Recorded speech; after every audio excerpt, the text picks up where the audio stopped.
Hey, Professor Music. We can't hear you on Zoom.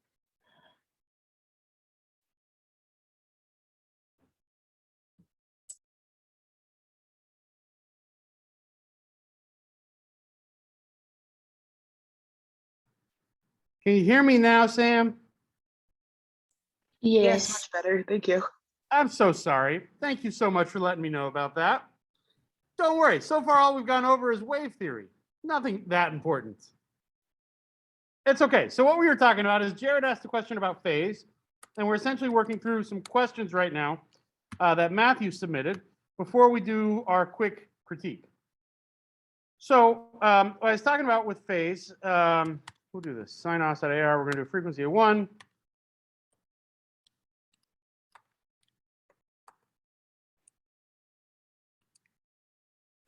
I think I can do this. S1 plus.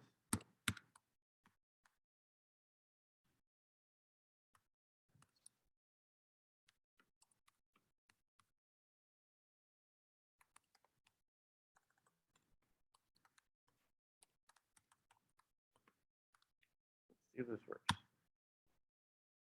Cool, that works. So here we go.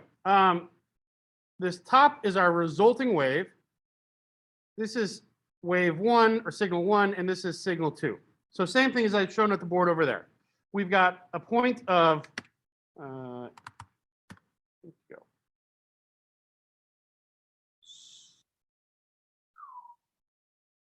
At 0, 0 plus 0 equals 0. 1 plus 1. Got too many things up here. Equals 2. So notice that our wave now goes to 2. Likewise, 0, 0, 0, and negative 1, negative 1, negative 2. Okay, so these two waves have added up constructively together and doubled the amplitude of the wave. Now let's go back over to SuperCollider. Oops, wrong thing. I wanted to clear the board. Let's say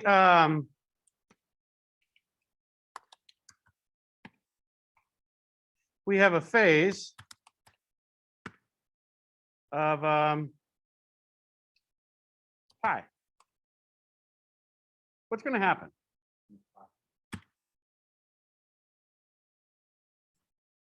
So this is what's happening when we're talking about phasing, Jared, is that the waves either have a frequency that's slightly off from each other, or there's two signals at the same frequency that are at different phases and cancel each other out. When we're in recording situations, this creates a hollow sound of the resulting mix typically. So we can see here, if we have 0 plus 0, we get 0. When we have negative 1 plus positive 1, we get 0. And so forth and so forth. That's how noise canceling headphones work.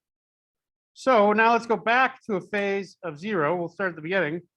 And instead, we'll do a frequency of 0.01.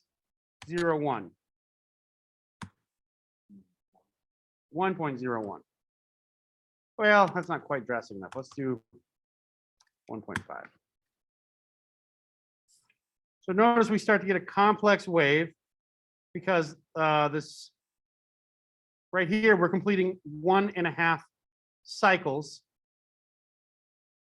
in a 1 second period. So we're not seeing a perfect doubling of the wave, but we're seeing a complex wave occur. Where this becomes interesting is let's do something like, we'll do 9 and 6.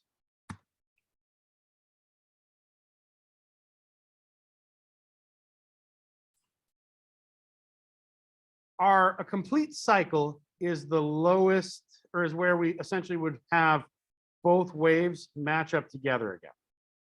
So one complete cycle is here to here. Notice that the wave then perfectly repeats again. So we see we're not quite getting to 2 anymore. we're getting one at like 0.04 seconds, and then one here at 0.045 seconds. And so these kind of add together to nearly 2. We get this complex wave. This is what creates interesting harmonies. So if we did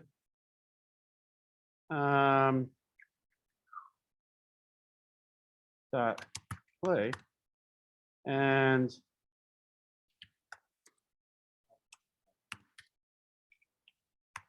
we'll do something like 900, same thing. We'll just multiply it up a couple.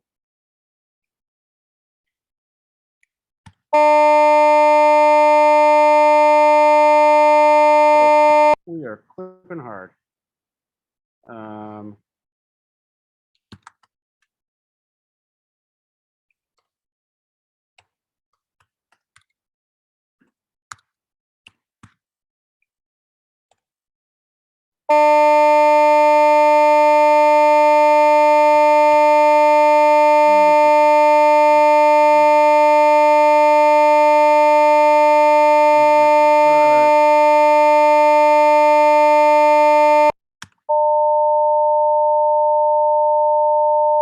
Start to get a harmony that sounds harmonious, quote unquote. And if we scope this,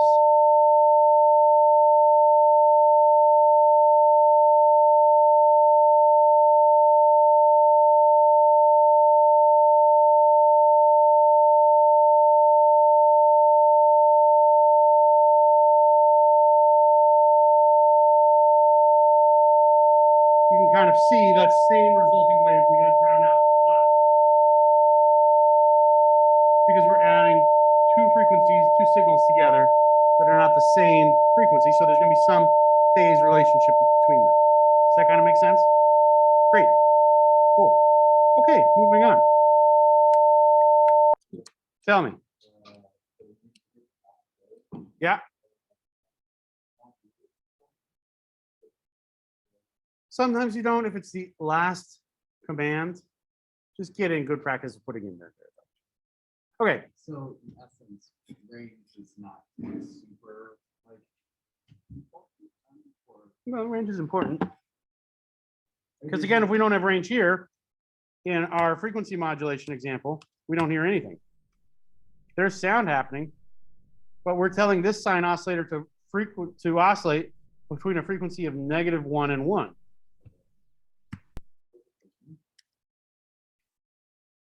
It's oscillating from 400. What does the frequency have to do with that? Anyone?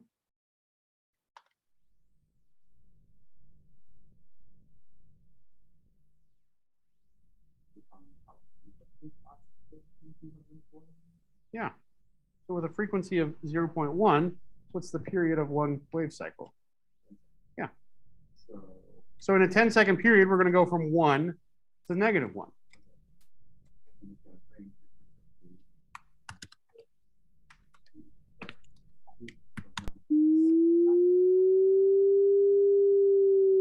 That's a arbitrary value that's driving the frequency of this other sine oscillator. Oh, wait.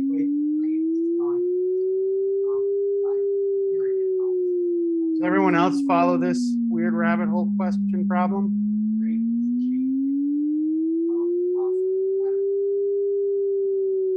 Hence frequency modulation. Cool.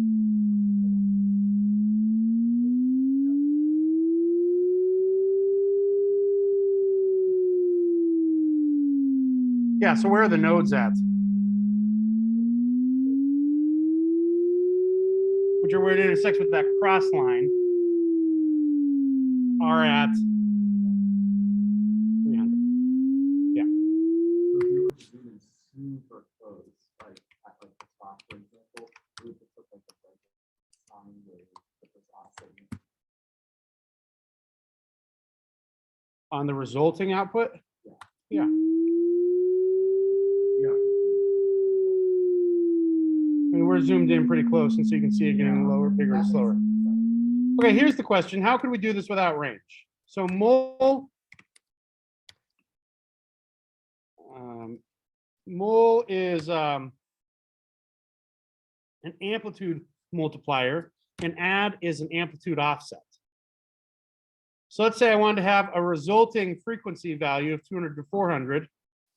What is the range of that resulting signal, or the amplitude of that resulting 200?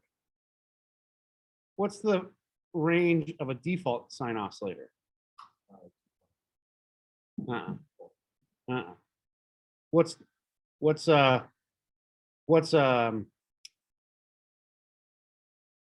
1 minus -1? 2. So the range of a default sine oscillator is 2.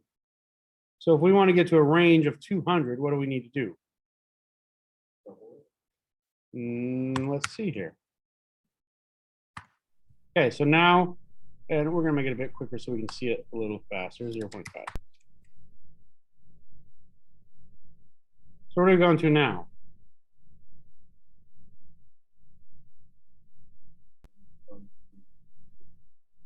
Yep.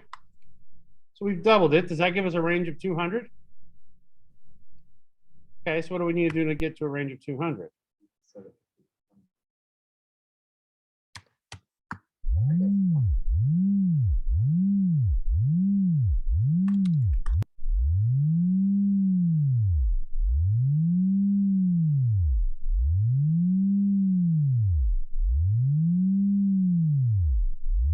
What's our range now? Yeah, so is 200 the right multiplier value? So what's our right multiplier value?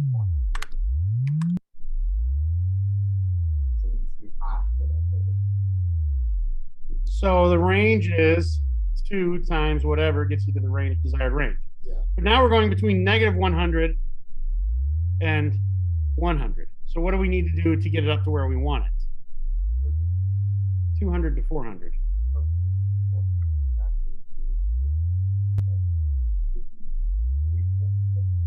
With the add, we can add 300.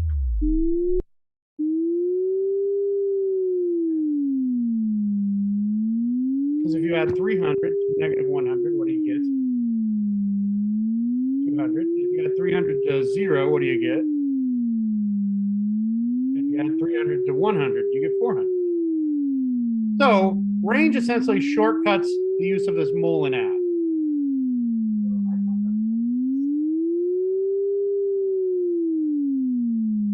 Mul is the input. Add is the offset.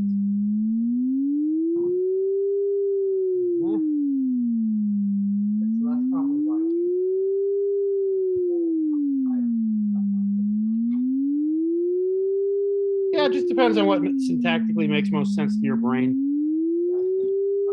So range essentially is a shortcut for mul and add. Other questions on that? Okay. Why can A.free only free the first synth if multiple played at once? Because, does anyone remember what the answer to this? I know, esoteric, weird nonsense. Yeah, Jared. Yeah, essentially. So right now, what is A set to? A is equal to synth temp 17, node 1067.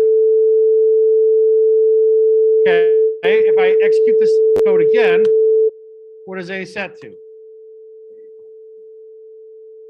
And notice we still have both of these playing. I can do this a couple times.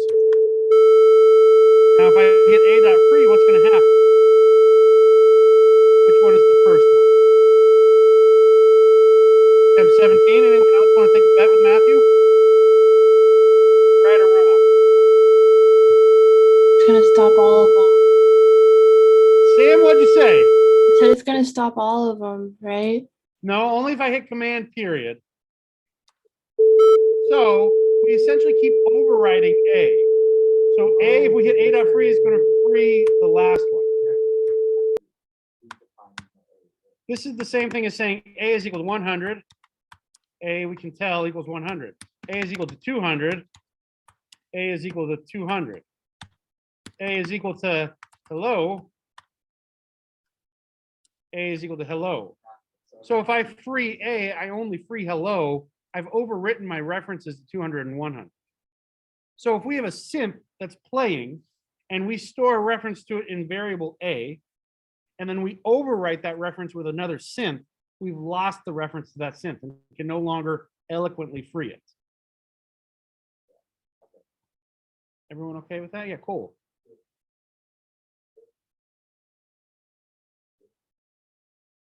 Stop playing. Free the resource. Yeah.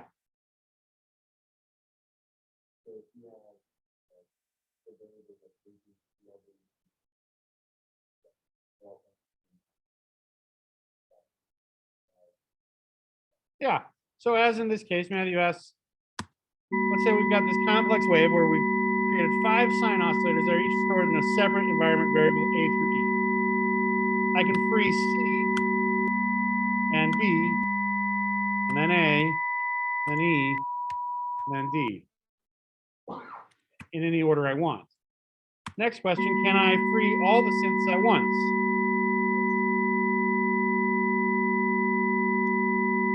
Oh, this is where we get in trouble for not having. If we wrap them.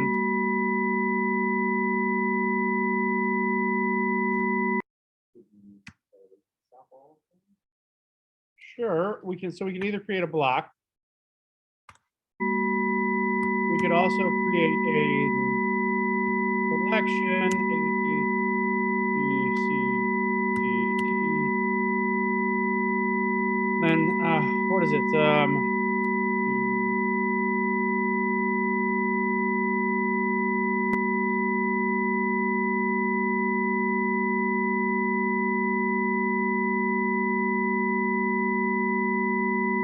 So we can. This gets deeper than you want to, but that's great. So we can reference each of our variables in this collection, and then for each variable in the collection, we can pass in the item, which is the variable. You're getting into functions into different territory because of the question you asked.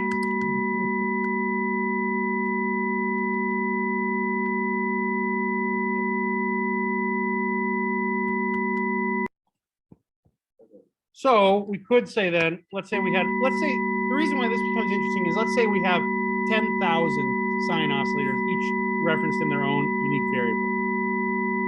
We could create some sort of system where algorithmically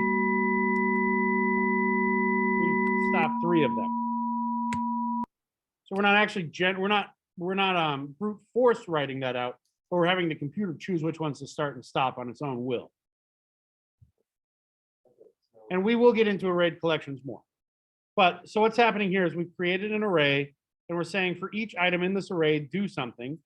It's going to pass in to a function, the item itself, as well as an index value. And then we're going to do something with those. In this case, we're going to free each item. We will get to that. Yeah. No, why not?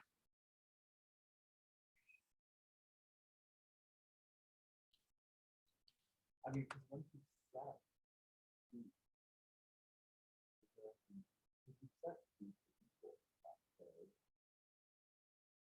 Oh yeah, you can run this. but is there any way to set it like B?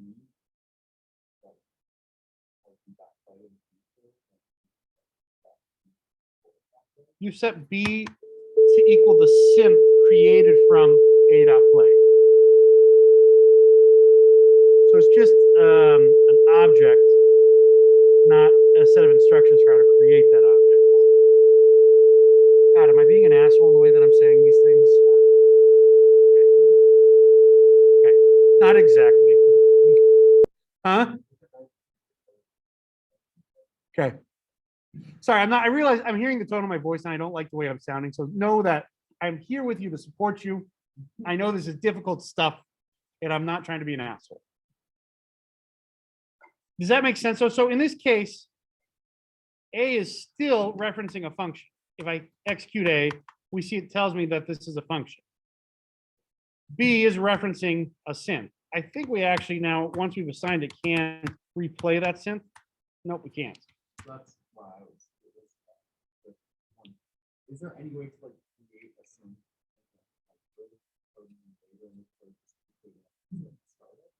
Yeah. There is, of course. Anything you want to do, we can do in this language. Yeah. But we have to take baby steps to get there. Okay, so that's not. But that's something we will get to. I just want to.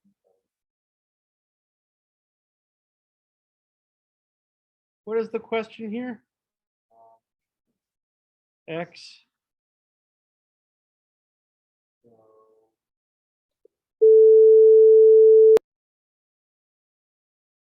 Okay, gotcha. Yeah. So if you go to 88 Yeah. and you run 88, Yeah. why is it that if I do not run, oh, because it's setting. No. In 88, we're creating a synth and we're assigning a reference to that synth to the variable D. In this case, temp 53. I can now free temp 53. When I play X here, I've created a new synth because I've executed it again called temp 54, but D is referencing temp 53. Doesn't exist, so we can't kill it. So Nope, because that is referencing a function and not the synth. Because remember, this is saying X is equal to this function. In line 88, we're saying, why don't you play that function and create a synth reference? And it's all going to come together. We're going to keep pushing. It's going to make sense. Why does the command in line 92 not work? Well, we already went over.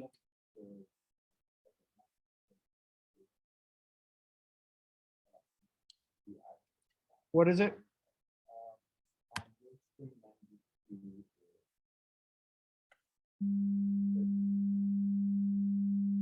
It does work. I don't understand.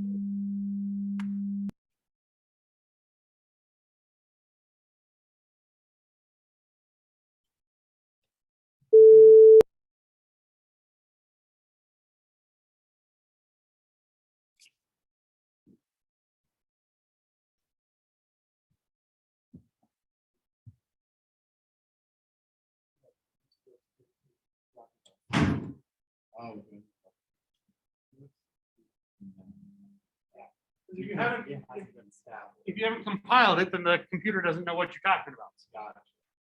So you have to compile everything first. Great question again. Why can't I use mouse X in line 121 to control FR in line 110?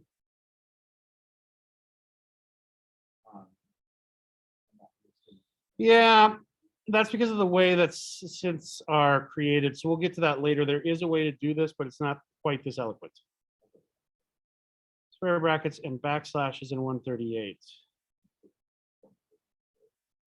Because arguments, although instantiated here, when we pass them in, they're passed in as keys, and a backslash signifies a key. In the same way, that's An environment variable. Yeah. Modifying always changing amplitude like in 159. Yes. okay. Just want to make sure that when My command at 194 work to change the frequency of sig1.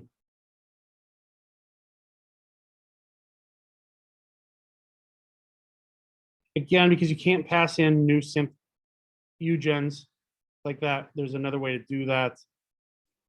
The 222 doesn't.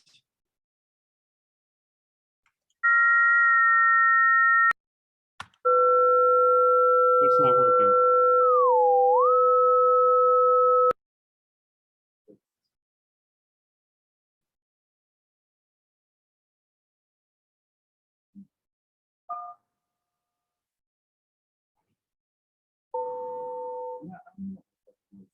Cool. probably getting later. Yeah, you start to get crazy when you're doing this stuff. Okay, we keep going. Oh, we'll come back to all of this later. Here, there's a lot. All right, cool. Whatever. Thank you, Matthew, for those questions. Other general questions? Yeah.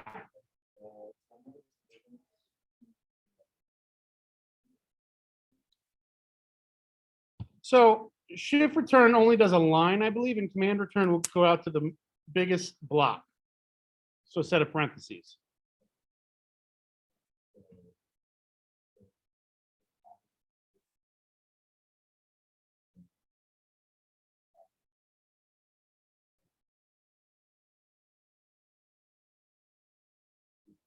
Yeah. Cool. All right. Maya, we're going to play your work, just so you know out there.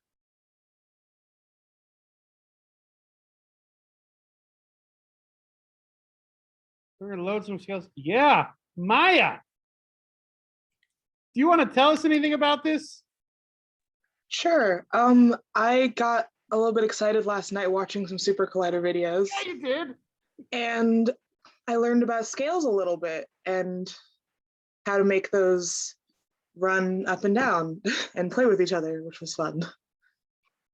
Cool. All right. So we're going to execute some Maya piece here. So the assignment was a timbre or tone or something that updated over time using the functions in UGens we went over last week. Maya went above and beyond, so know that this is not the standard for everyone. So we're going to load some scales in.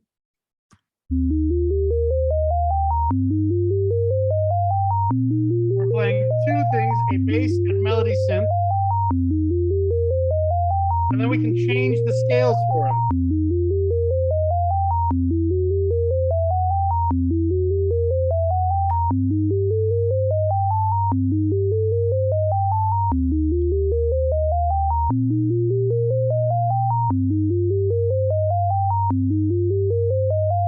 Yes.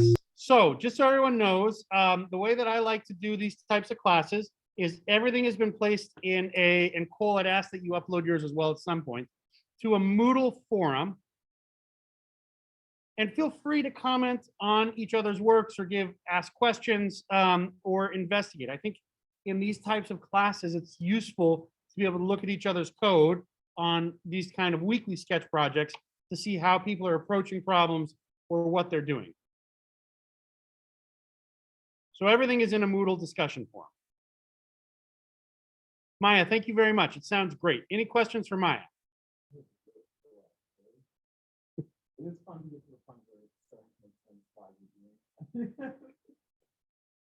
'Cause I was at home, I was so excited to show my girlfriend that I can make like sine waves in the code. It's like, why? And I'm like, I don't know. Because but sine it's waves are cool, man. I love sine waves. Jared.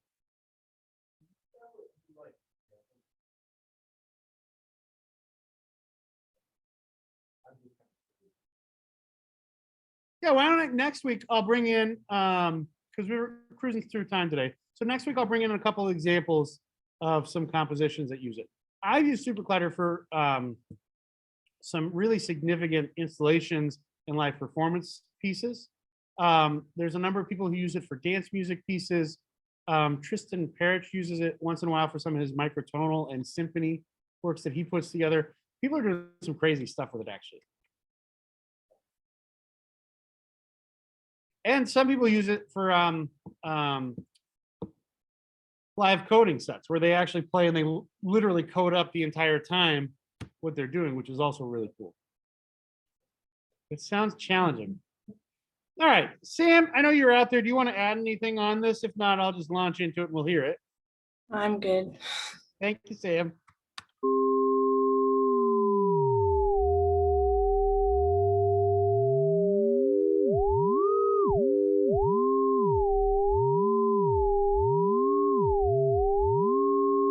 Beautiful, Sam. Thank you so much.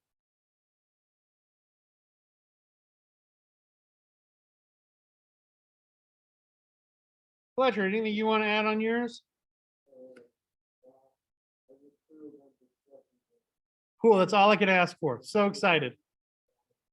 Well, let's see here. I like it.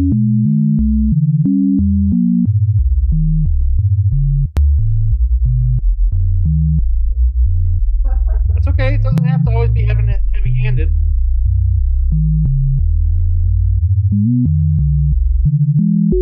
Oh, but this is interesting here.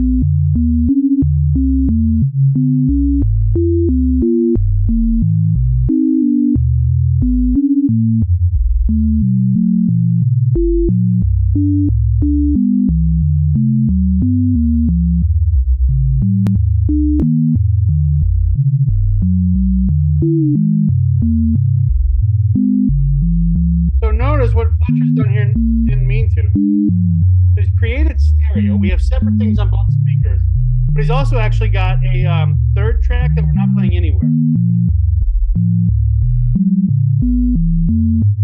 It just exists for the computer's like. So what we could do here, that's sig equals mix sig, and we're just going to mix it down to mono for the moment. I think this will work.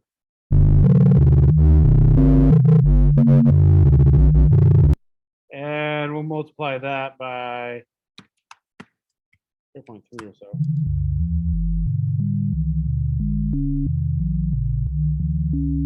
So now all three of those are playing on the same signal. This is just some overflow noise right here. Nice job, Fletcher. Fucking rat. Okay, let's move on. Danny, anything you want to add?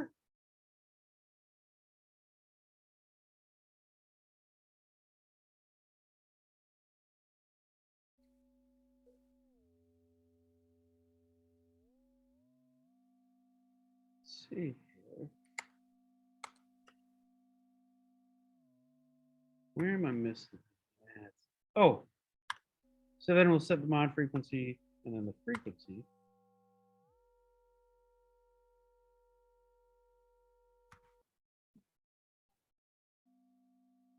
That's great.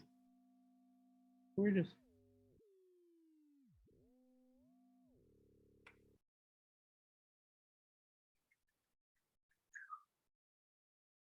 amp set. So, oh, were you just blowing your 4 eardrums out?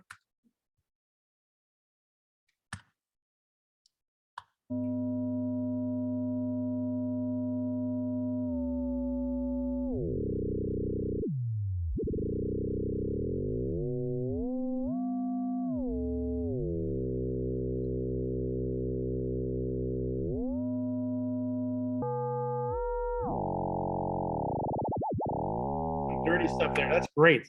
That's great. Nice job playing around on that.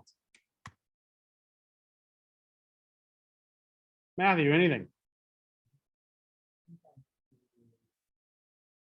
Yeah, so I'll practice the LF noise. Yeah. Okay. And really quickly, I'm going to put you on this. We'll listen to it first.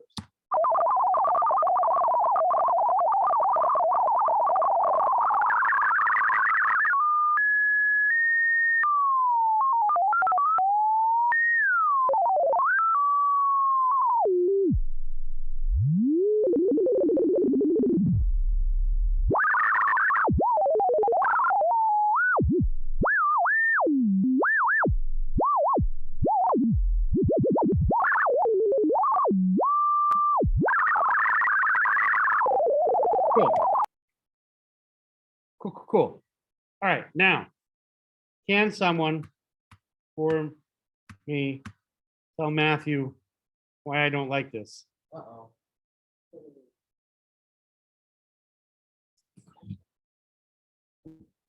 Why don't I like that, Matthew? I don't know. Anyone? I thought you could set variables to anything. You can. Of course you could set them to anything.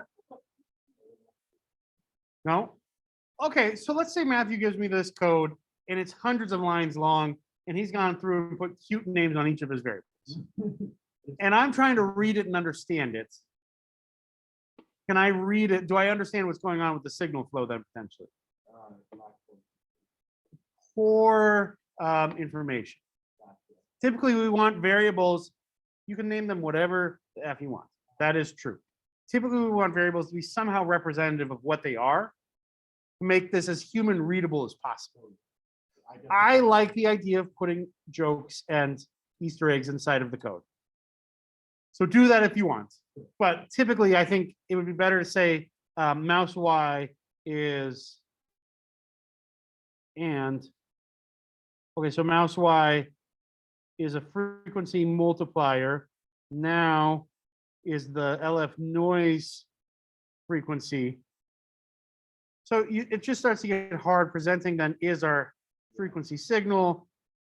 My is our output signal. And then homework is a multiplied version of that. It just, it sounds great though. And I had a great time playing there for a moment. Mhm. That's exactly it. Cole, send me your stuff. Is it an email? Moodle. Refresh this page. Anything you want to say on this, Cole?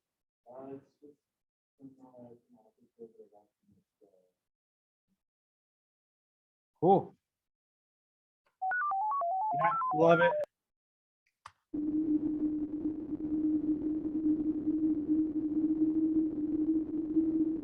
Of course, love it.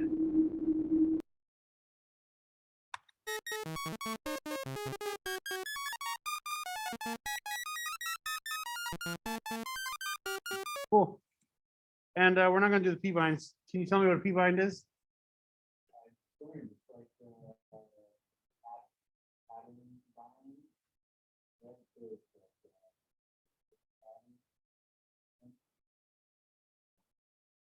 It's how we make scored music in a traditional sense. In Superfighter, it's one of the best ways to do it. It's just patterns, because all music is patterns, right? Cool. Okay, thank you, everybody. Now, let's move forward. Any questions from that stuff? Cole?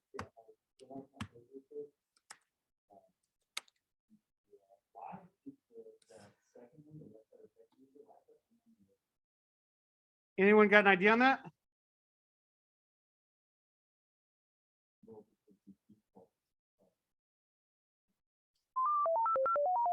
So how could we make this mono over both sides? Uh-huh. So there's two ways we can do it.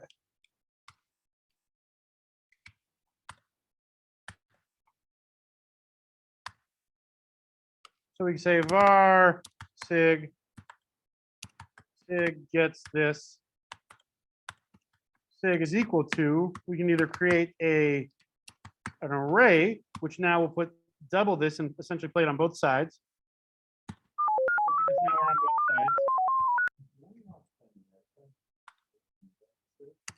So first off, if we just have sig, it only plays on the left.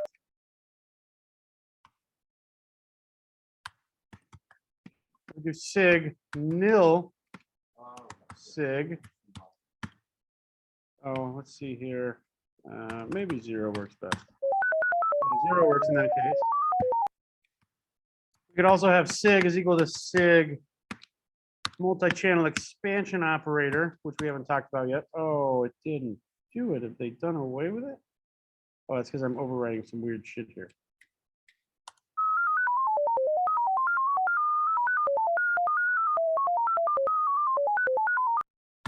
Finally, we can do sig is equal to sig. Any of those will give us mono over both channels. And if you apply a multiply them, it should help you. What do you mean? You do like sig is equal to minimum of 6 times 4. We certainly could, but what is that actually going to do? So let's say we take this here and we're going to go times 0.1. We're going to go times what? Give me another factor. What's this going to do?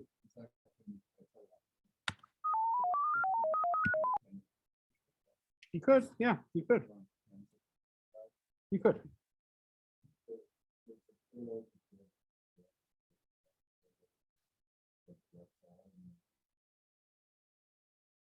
Well, you weren't here last week, Cole, and I don't remember if I said this clearly enough not to get on video. Supercollider deals with multi-channel expansion essentially by whatever the final signal array is, it truthfully passes those to each channel. So if we had this array, we had an array with 100 signals in it, position 0, index 0 is going to go to the first output on your interface. Position 1 is going to go to the second output on your interface. Position 3 is going to go to the fourth output because it's 0 based. So you got that one offset, which gets weird. But so if you've got left, right, center, subwoofer, surround left, surround right, then you have a 6-channel array. The first thing is going to go to left. The second thing is going to go to right. The third thing is going to go to center. The fourth thing is going to go to LFE. The fifth thing is going to go to surround left, and the sixth thing is going to go to surround right, if your interface is plugged in that way. Does that kind of make sense? Yeah. So we can create huge arrays and actually do 1,000 speaker channel or 1,000 channel speaker systems.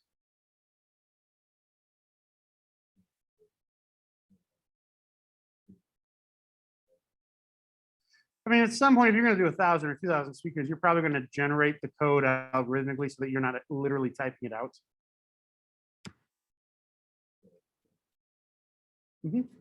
Yeah.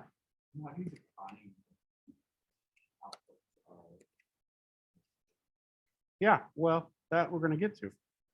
Okay, let's move on to today. First off, tour of UGENs. This is in the help, or this is in the, so I'm on the GitHub now.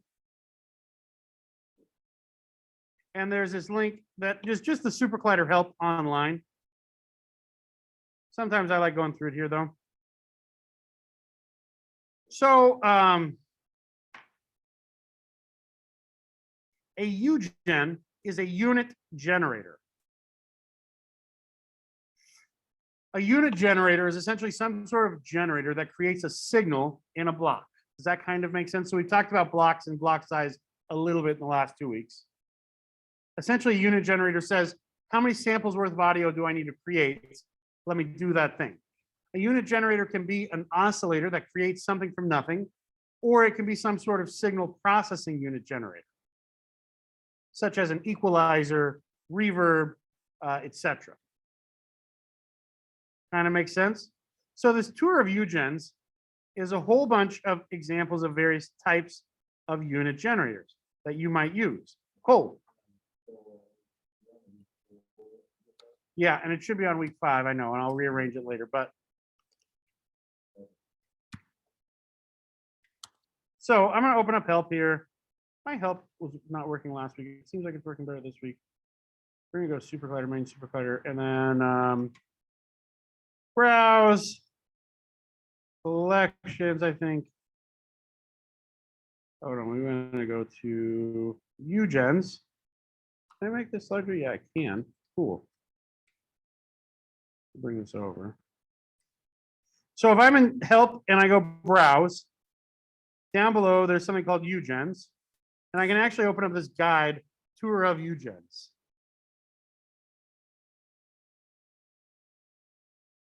And it's going to have some various things. So first off, it's got a whole bunch of oscillators. We've got low frequency unit generators.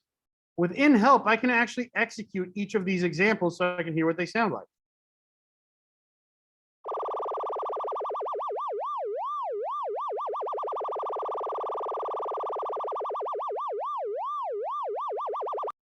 I can do the next one. We're not going to talk about what it's doing at the moment. We're just going to let you see that there's a whole bunch of examples here. Impulse. That's a good one.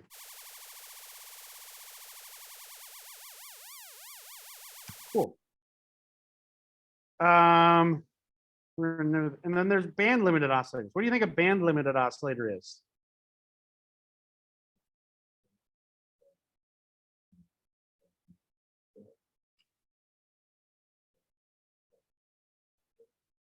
It's track it, Jared. You're close. Yeah, it's essentially going to make sure that we don't go outside of the usable range of audio. So a sine oscillator is band limited. Even if we do frequency modulation that creates sidebands that go above 20,000 hertz or below 20 hertz, it's filtering those so that we don't get the fold over that would create distortion. Flip is a band limited impulse. An impulse is technically all frequencies. It goes from 0 to 1 in a sample, and it technically is all frequencies.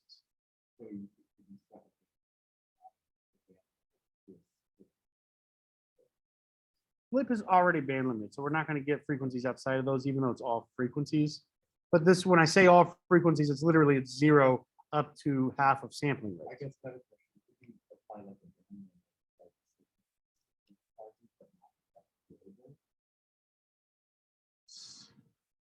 I'm not quite sure what you mean. Yeah, well, yeah. Table oscillators we'll skip for a moment. Aperiodic sources or noise. So periodic means it repeats regularly. Aperiodic means there's some sort of randomness to it. Noise, technically, the definition of noise is a signal that contains random values. And we have different flavors of noise. So LF noise, remember,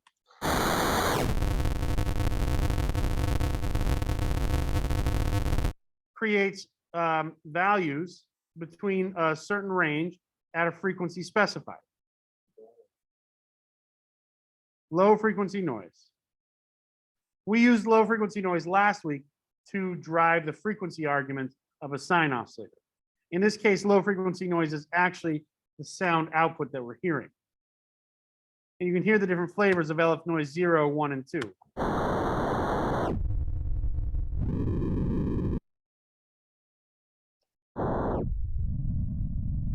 LF noise 0 is linear, or is not linear, is, yeah, hold on, I'm trying to think what the term is I'm looking for here. Oh, I can't go to LF noise 0. Well, okay, but LF noise 1 is linear. LF noise 2 is quadratic. Linear meaning that between each point, it interpolates to draw a line, and quadratic meaning that it tries to fit the best parabola it can between points. LF noise 0 is just, yeah, it just goes to the value. And again, we'll get into some of this a little bit more later. Where'd you go? And we've got broad spectrum noise, clip noise, white noise, pink noise, brown noise, and gray noise. Who knew there could be so many things? And then dust, which is really cool.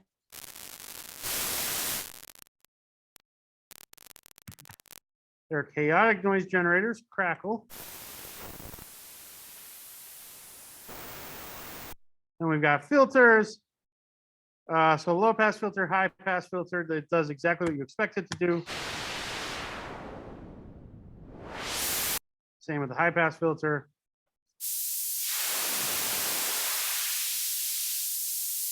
Band pass filter. Filters out both high and low frequencies. Resonant low pass filter is like a resonant low pass filter where there's a little bit of a notch or an emphasis on the frequency at the knee.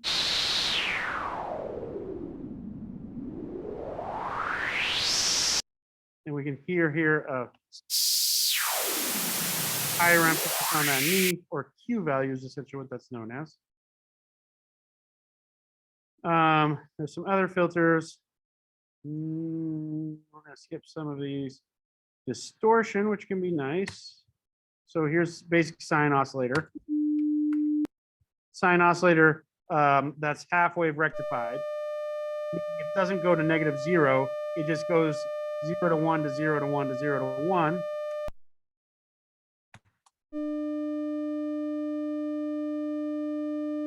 This is taking out anything below 0,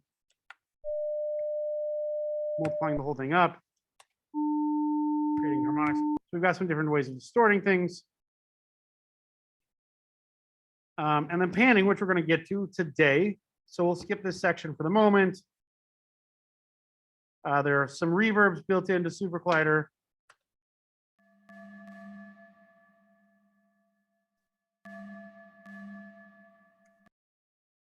There are delays, which delays are freaking my favorite thing.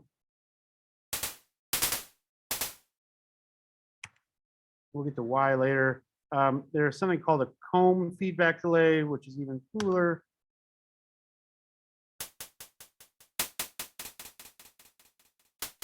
We'll get to those. Play buff, so we can actually play in audio files.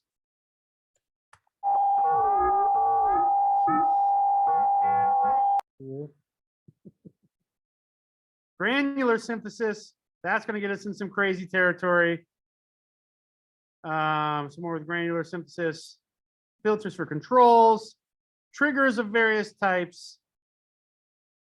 envelope generators, spectral, so frequency Fourier transforms, which are going to allow us to do some really crazy signal processing, abilities to create artificial space, complex arrays, serial structures. And this is just a tip of example of the tour of unit generators available. And this is just the built-in unit generators. There are a ton of libraries of further functionality you can add to SuperCollider outside of this.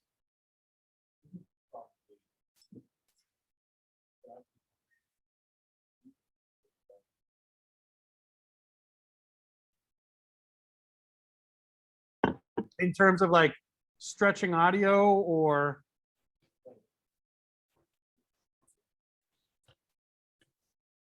yeah, to create a composition. Yeah, because ultimately we want to move past single tones and get to something that gets us to where we want to be. And you can. We're going to get to that. Yeah. Right now we're going to stick with this whole idea of a synth and how do we create an interesting texture. And then next week we're going to start moving into how do we sequence these in some sort of way.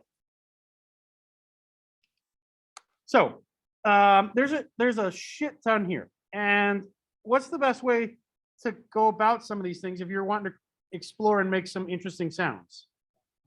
Try them out and then say, oh, that was kind of an interesting sound. Let's learn a little bit more about LF Noise 1 and click it. And it's going to take me to the help documentation for that unit generator. And then down below, there's going to be some further examples for LF Noise 1.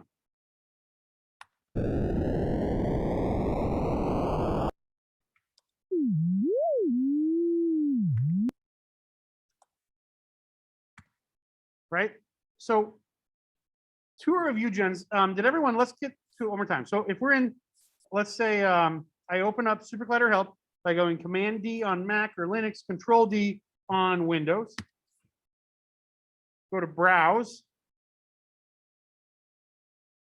Unit Generators, Tour of UGens. This is a great place as you start to kind of figure out what are some of the capabilities of SuperCollider to explore what exists there. I think actually likewise, if you go to all tutorials, it doesn't get you to where you want to be. There is another way to get to it. There's also, just so you know, if you want to follow along, there is a built-in getting started tutorial series in SuperCollider, which can be useful as well for those of you wanting to go at your own rate. Cool.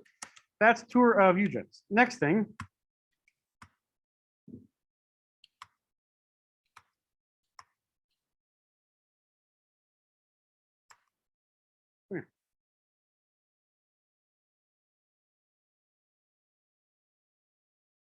I put in some additional information on functions so that you can kind of have a little bit better understanding of how functions work.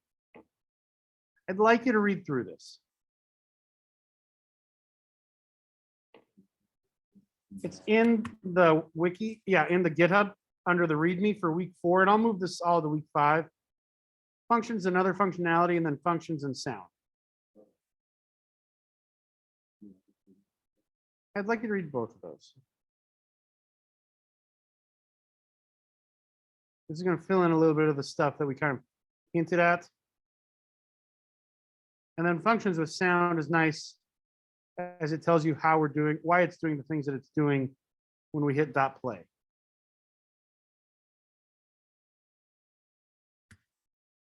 Great. And then there is a whole functions help page as well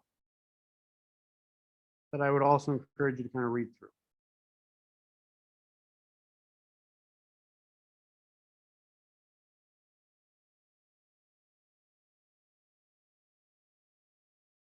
All right. Okay, and now we've gone over stereo expansion. So we've mentioned that in SuperCollider we can do, let's create a new page here and save it up as Git sonic programming.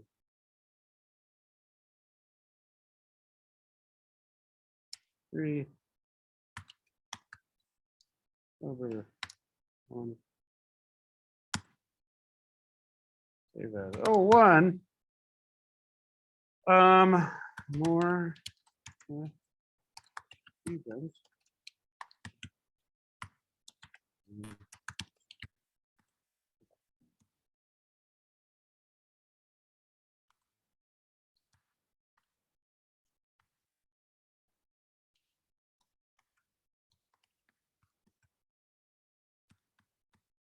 Okay. So we're gonna make a basic basic synth again.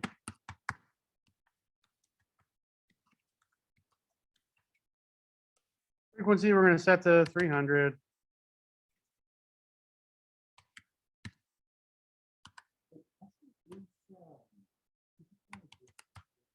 Say again. Yeah, it is. And for the time being, okay. So if I execute this, it's just going to play a sine oscillator in the left channel at 300 hertz. Makes sense, right? And if I wanted to, I could multi-channel expansion this out in one of the ways we've talked about. And now we've got mono over both left and right. And I could do that similarly by going sig, comma, sig in an array. And an array is signified by a set of square brackets. Cool. Now, multi-channel expansion can be done at multiple places in the SuperCollider synth flowchart. So if I create an array of frequencies in our sine oscillator, what do you guys think is going to happen?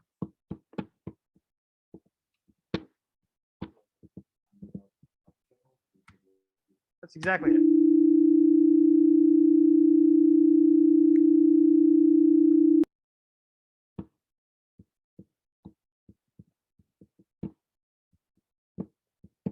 Does that make sense, everybody? What just happened?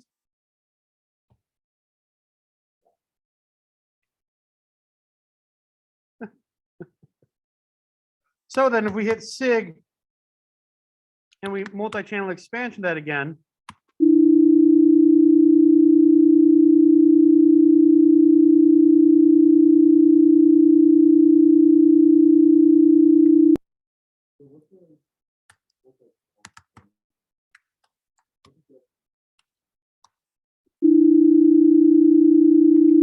it depends on what you're applying it to. When you apply it to an array, it collapses it down. If you apply it to a single channel, it duplicates it the number of times you told it to.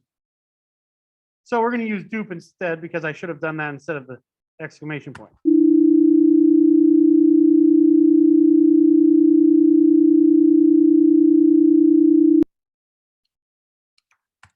What we really want to do though, so let's say we have here we're gonna let's say 4.do. I'm gonna open up help on this. I'm gonna go to integer. And so an integer again is just a basic number. And essentially what I can do is I can apply the do method to that integer. And it says I can essentially pass a function for 0 to the number of do's. Okay. So it sounds whatever for the moment, but do, and we're going to go like this. Freak array is equal to 2.do.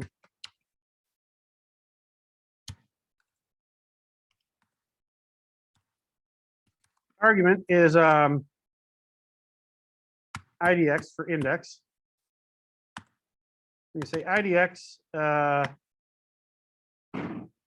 time, or let's say IDX plus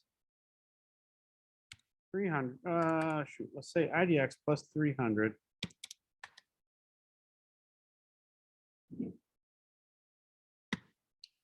Plus IDX times 100. Not gonna work. Let's see here.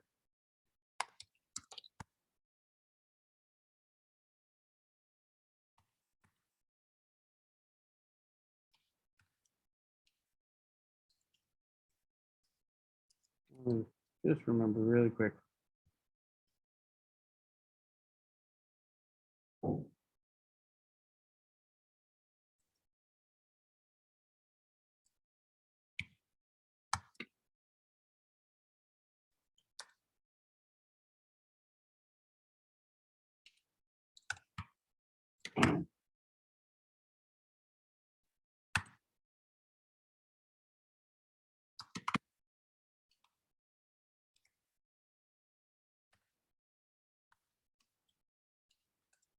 on here? 4.2 function arg.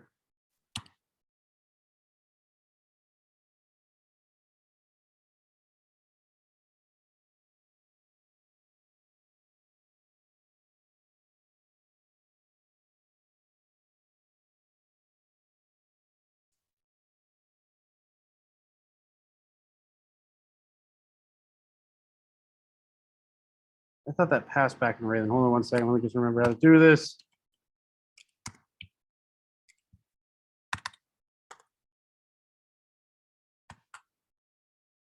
This is for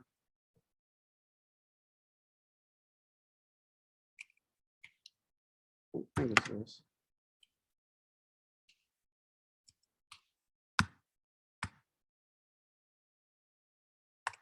Hold on. Sorry.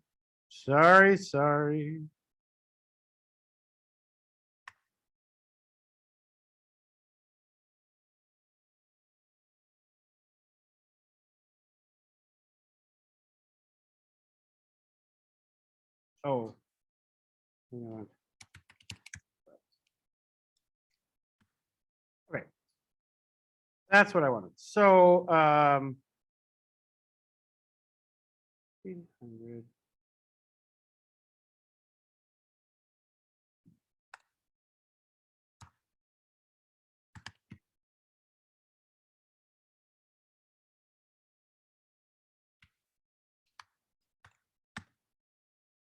Yeah. So okay. So we want IDX times 300 plus 200. Okay, so I apologize. Thank you, Matthew. So what I'm doing here is I'm saying create an array that has 4 items. For each item, multiply the index or create the value as a function of the index value. Does that make sense? So for 0, we're going to pass in the number 0 to this function. I'm going to say 0 times 300 plus 200, which is going to give us 200. Arrays in supercut are always 0 based. And so the item would be 1. Item would also be 0. Item would also be 0. Let's just make sure of that. It only passes in index for collect. So it's saying for each position. So the first position in an array is always 0. Okay. This is always position or index 0, index 1, index 2, index Oh, 3. that's not telling you value. That's telling you- The value is a function of that index. So we're saying 0 times 300 plus 200 gives us 200. 1 times 300 plus 200 gives us 500, etc. Okay, got it. So I can now take results in this array. Sorry, I forgot about And that. why do you use these curly brackets in that? Because it's a function. Gotcha. And that's where we need to read more about functions, and that's what is going to be on for you to do. But essentially, this function is being executed. We're handing in an argument, and it's returning a value that's coming into this array. So let me actually, sorry, I should have put this up here. We're going to ignore all of this. And frequency is going to be 200 and 220. Create a 2-channel signal with freaks 200 and 220. Does that make sense? So this code right here is just creating a 2-channel signal where we're going to play 1 sine os with frequency 200 out of left channel and 1 sine os with frequency 220 out of right channel.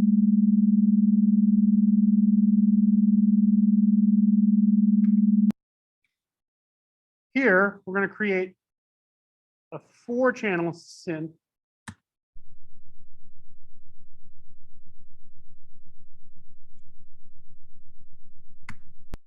going to pass in our value here.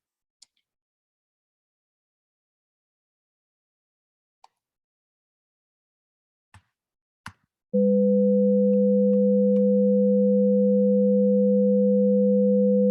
notice we have 4 sine oscillators, but we're only hearing the first 2.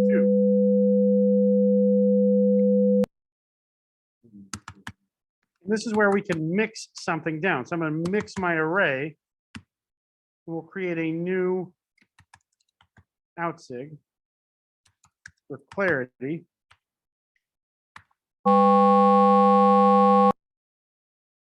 And we'll go further with that.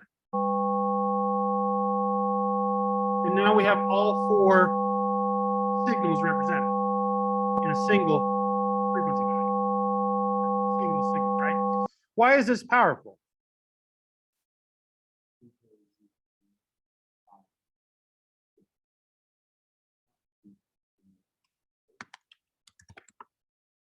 Complex signal.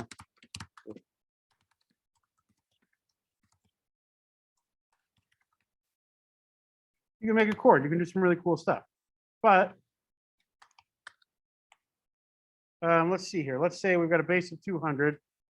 We're going to go IDX times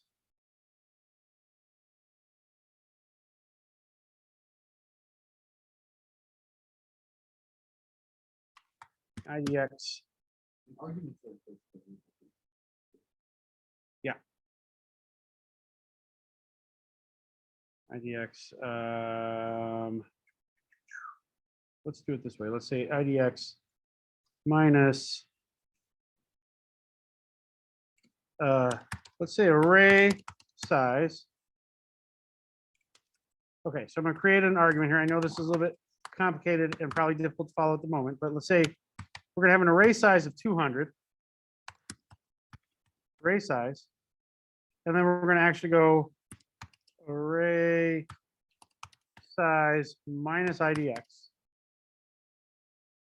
And so let's just be explicit with what this would be.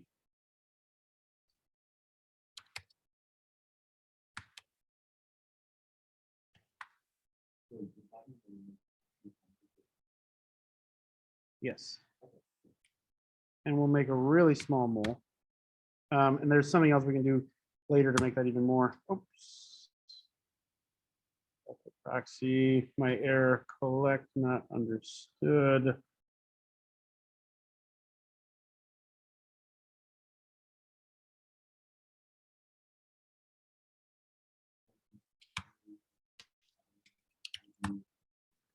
Let's just see here if I do it here. So we made a complex signal with 200 frequencies, just following this algorithm.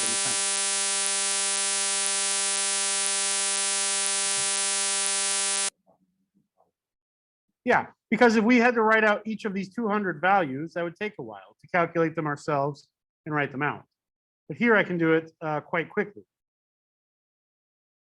We could even, I mean, let's say we started at a lower frequency, and rather, we'll just do plus, no, we'll do times still.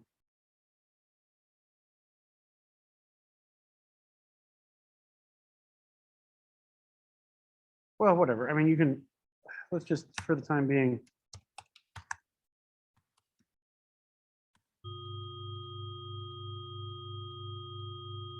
So that's 200.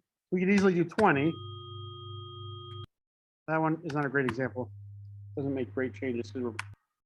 Let's say times 0.2.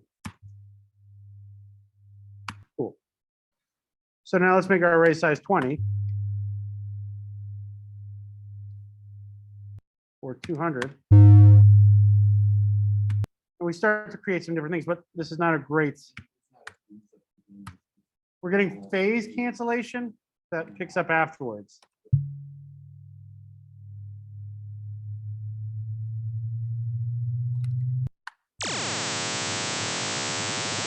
But we can also do 20,000.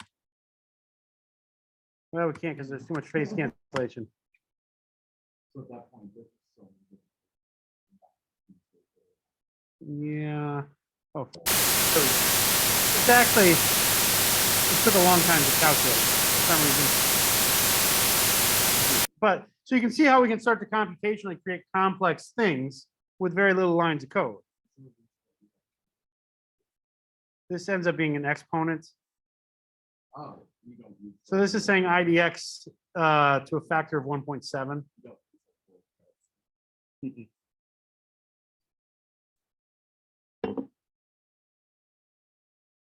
Okay, still, so whole point of this is that we can use arrays for multi-channel expansion. We can also use arrays for multi-channel expansion that we then mix down into complex signals.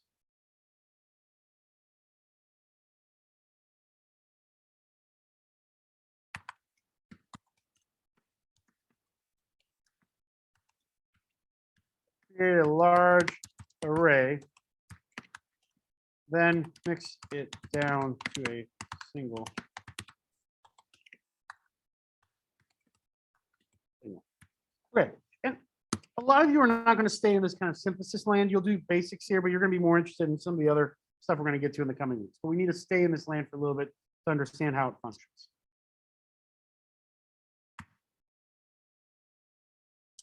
So create an array of 2,000 values. Create 2,000 sine oscillators. Mix them to a single.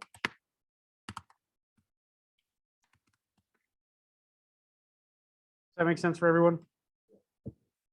So you're gonna mix them.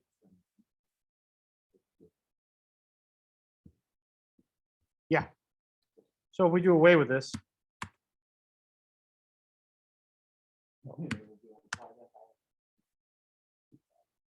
oh, come on. Cole, you got a question?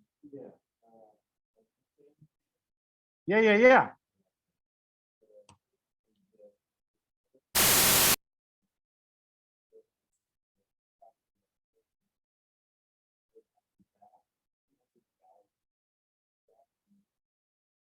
2,000 is the number of values in the array.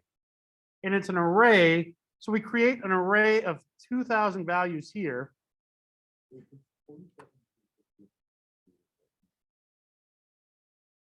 No, it's just a proof of concept. Just a proof of concept.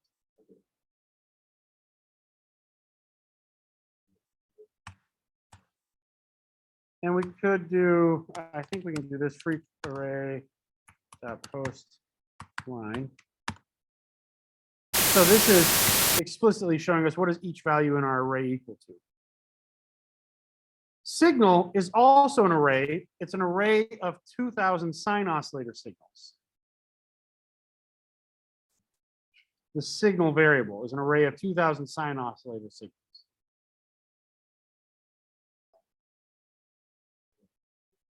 Because we passed in an array of 2,000 frequency values, so then we have to create 2,000 sine oscillators. Let me make this explicit. Here,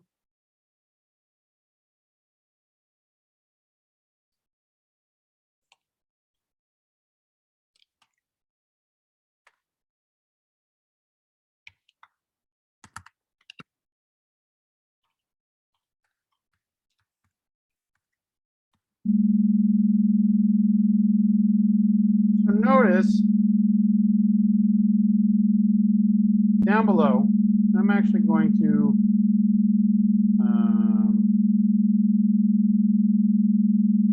oh, what is that damn thing called? S dot.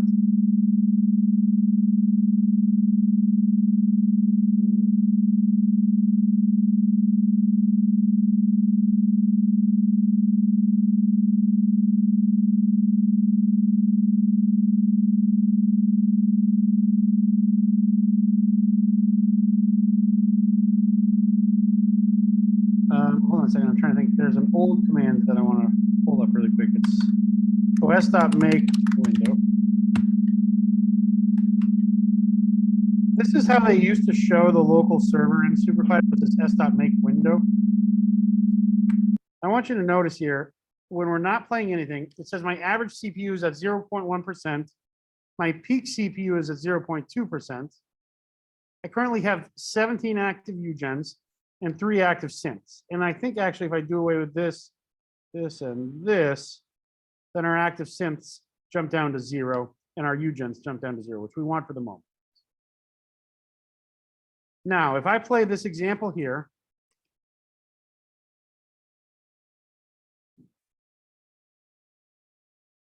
with a single frequency value, notice we have 1 synth and there are 9 unit generators that were created from that 1 synth. There's a couple things that the stop play is doing for us out of convenience that we don't need to know about. If I execute the next line, we have 1 synth and we have 12 unit generators. And that's because we've doubled our sine oscillator.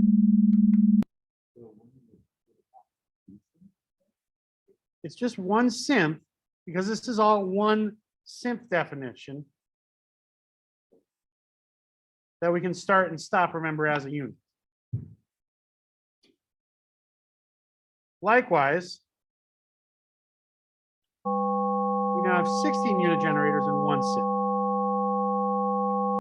Remember, this is the equivalent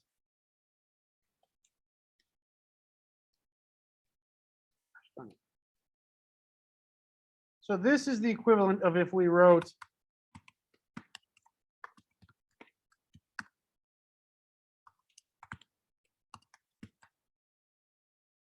what was it, 200 mole 0.1.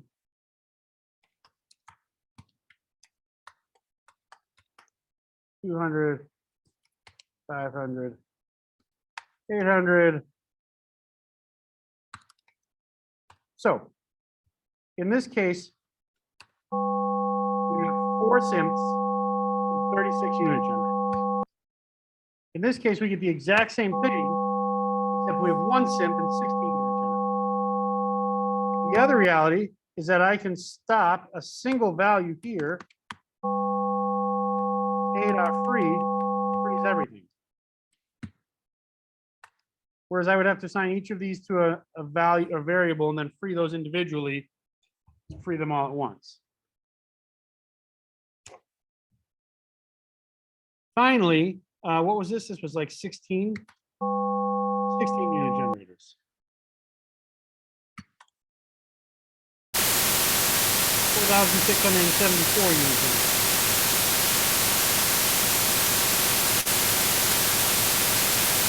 A good chunk of my CPU.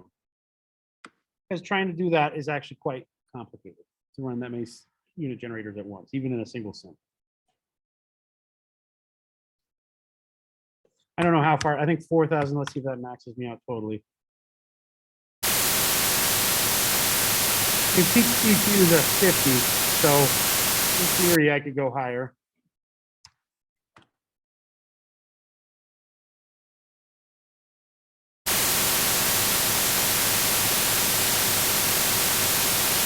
Now we're running 16,340 units. It's not, the point is not to show you the CPU and how far we can push it, but just to show you how we can start to do complex things in a few lines of code. Because again, otherwise we would have to write out an array with all 7,000 of these values, which is a lot of typing.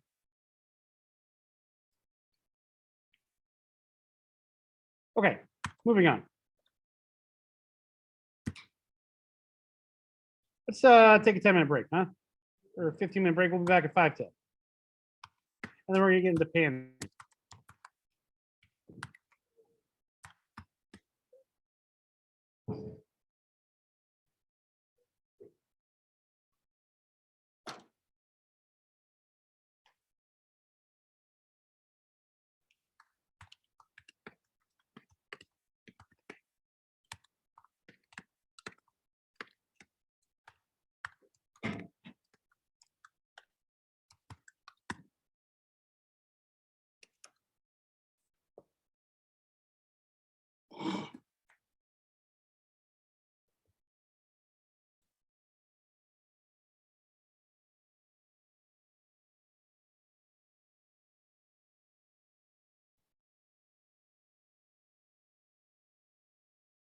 Hey.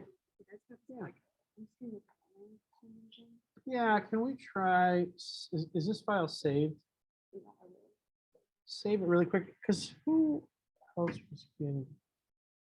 Matthew, were you getting couldn't, or trying to impersonate, what does it say? Attempt to modify. Were you getting this error last week? It was someone else sitting, who else was sitting next to you? Who else? Bearcat, and then one more down. Then Sam was getting that same error. And I think we fixed it by either saving or just reopening. It was a weird bug on Windows.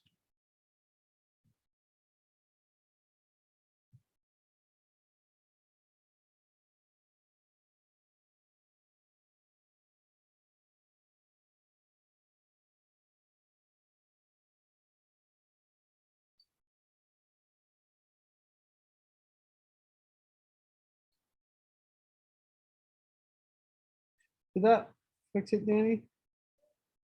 Great. How are things going for you? Kind of okay? Okay.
Yeah.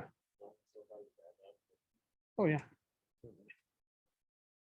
Boy, always put it back on your You person. gotta do it. You get yourself in trouble. Thank you. Yeah.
Okay,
come on, cool.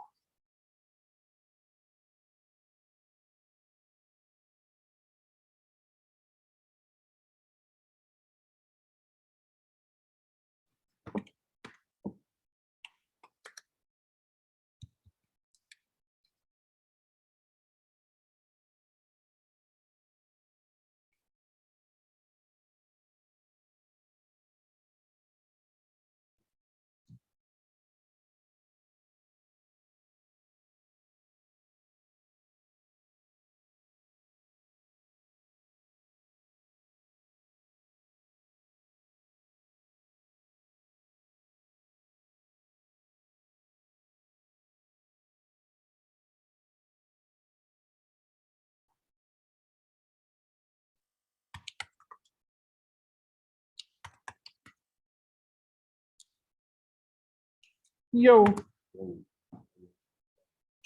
Probably. You want to get in your house tonight? Sure. Oh, no. I know it's boring. But that's-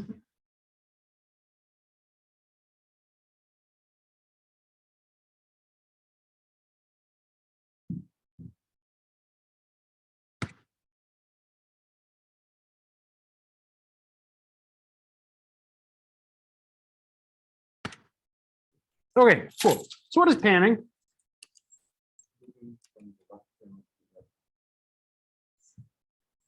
Well, yeah, tell me more, someone. No. What else?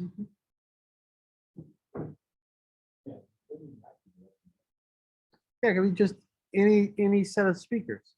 So we could pan between 2 speakers, we could pan between 4 speakers, we could pan between 100 speakers. Yeah, why not? Essentially, though, it takes a signal and it duplicates it over 2 speakers or 2 or more channels. And what does it do to that signal in order to affect our perception of where the signal is coming from?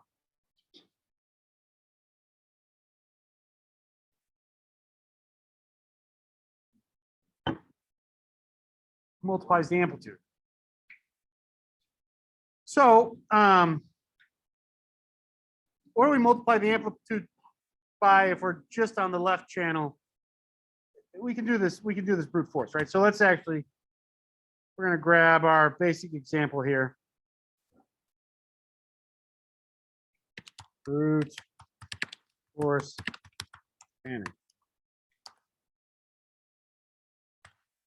So sig is equal to sig times left, sig times right. Left initially equal to 0 and right is initially equal to 0. Okay, what are we going to hear in this instance? Nothing. Okay, so let's say we want to hear it fully on the left. What do we need to do?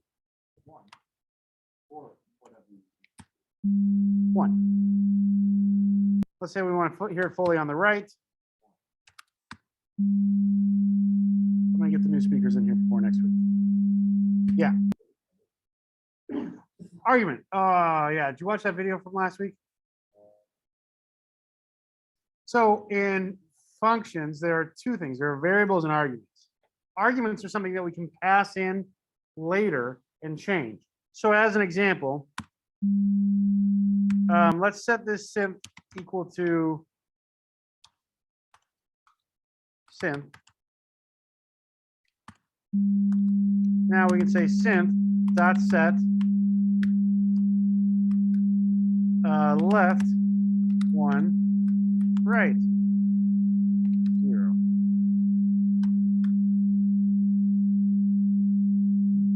Oh,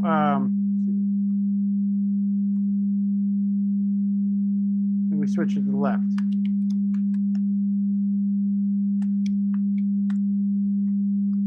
Switch it back to the right. What if we want to pan in the middle?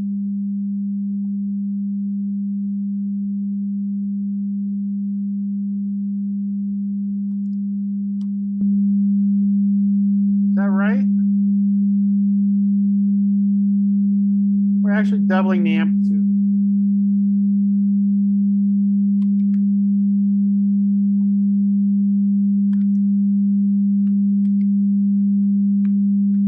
It does accept decibels. We're going to get to that as well. Oh, decimals. You have to have 0 point something. Yeah. So 0.5 and 0.5 is a halving of linear power, but is not a halving of amplitude power, decibel power. So in this case, we're actually going to sound quieter in the middle than it did on either side. What we actually need to do, so here, so everyone's heard that we hear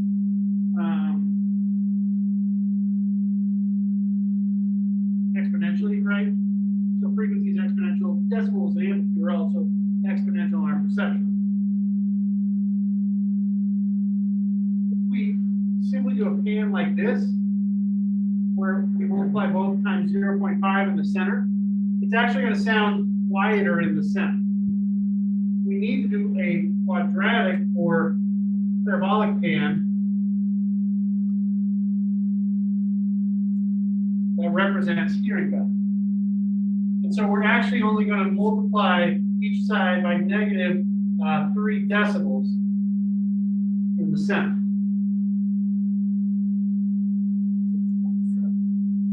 Yep, 0.707. So to get an equal sound in the center, 0.707707. For those of you who haven't memorized linear values to exponential values or decimal values, we could also say -3 dot decibel to amplitude for a method.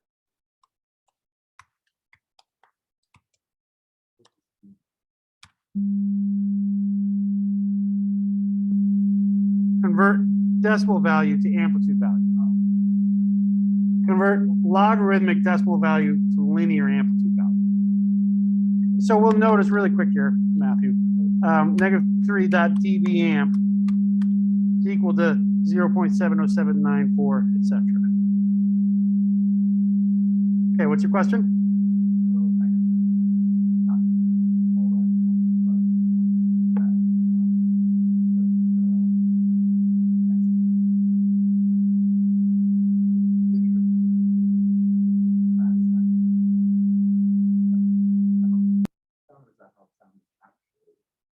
It's a scientific thing. Every halving of, or every doubling of distance results in a halving of power, which equates to essentially 3 decibels. Okay, so it's not just a we perceive it. No, it's that it's literally physically, Not double sound. yeah. I mean, to double sound, you're dealing with power, and so what you can imagine with sound is that if I've got a sound source and it comes out of this sound equally in all directions, what happens to the surface of the sound sphere? When I double the distance, we actually multiply that surface by 4 times.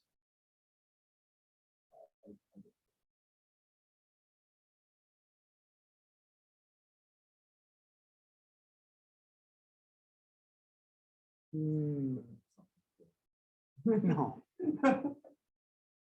We're not going to go over acoustics today. Okay. So Black box. black box.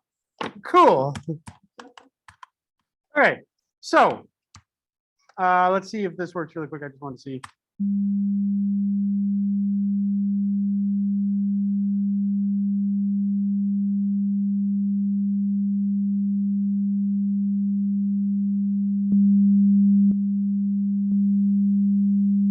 Great. Okay. So we'll go out both sets of speakers. Oh, gosh. There's so much going on that's wrong with this freaking room.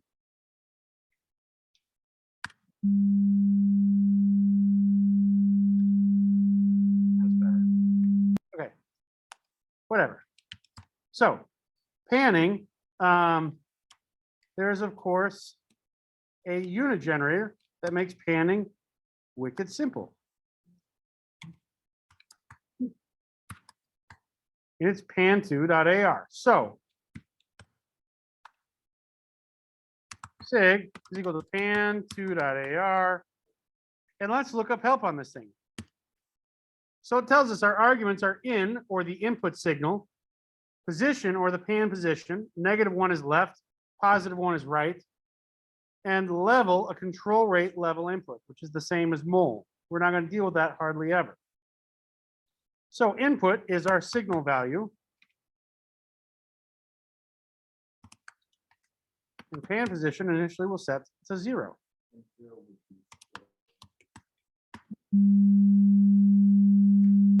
Supposed to be. Did I do that wrong?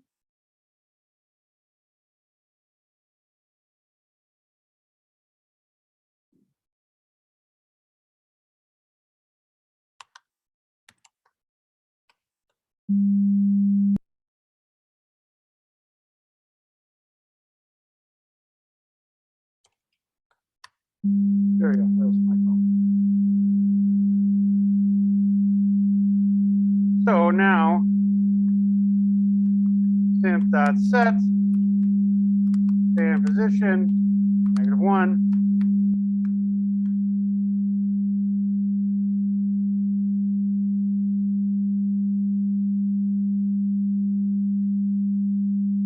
Likewise, -0.5, partially to the left.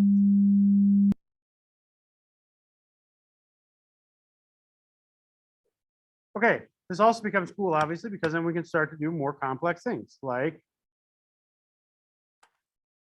instead of having a static pan position argument, we'll create a pan position variable.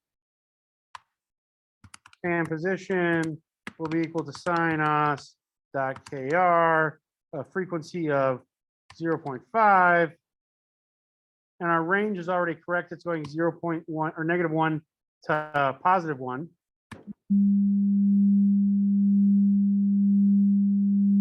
Now we're going between the two sides. We can, of course, even go further with that mouse x.kr.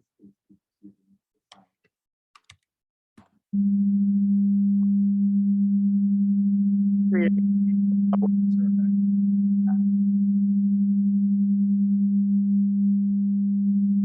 We, of course, could also instead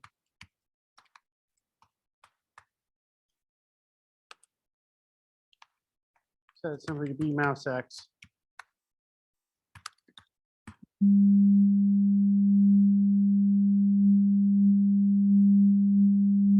So we can now affect the pan position.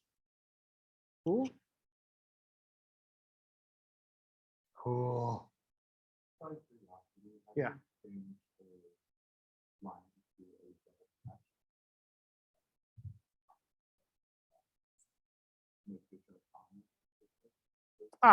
Command / or control / on Windows. We'll comment a line on it in and out. Any questions on pan and how we're using it? So when I do it on my computer, when I set the position, it still just comes out on flash. Did you do away with the brackets around 200, which is what my mistake was? No, what is the bracket? Oh, the brackets tell it to fix it. Yeah, and so it can't pan array. It doesn't know what to do. Needs to be a single signal channel. Yeah. That was my fault. Cool. Okay. Yeah.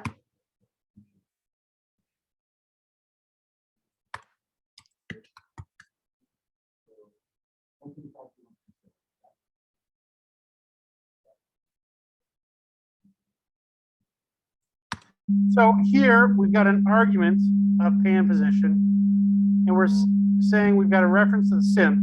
And so we're saying set the argument pan position of this synth to left, to right, to halfway left.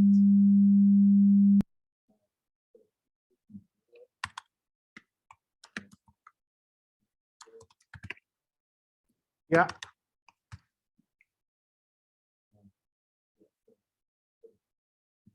That's center.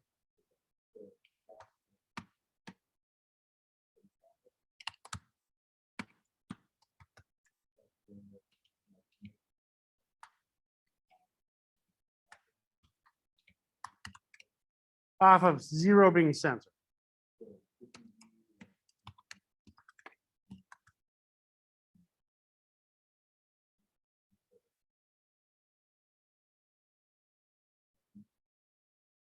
Yeah, you actually, it modulates around, so we could go 0 for mouse X, I think, to 10. And let's see what that does here. So 0 is in the center. 1 is right channel.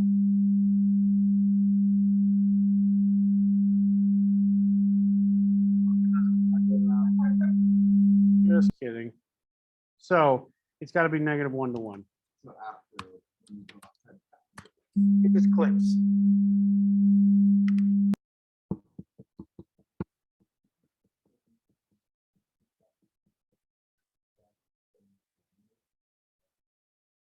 That's setting the pan position. And this is where you need to go back and watch last week's class because we went over arguments, but let me go over them again. Just to be explicit, we will open up here, you can get sonic programming, F21, week 2. So, all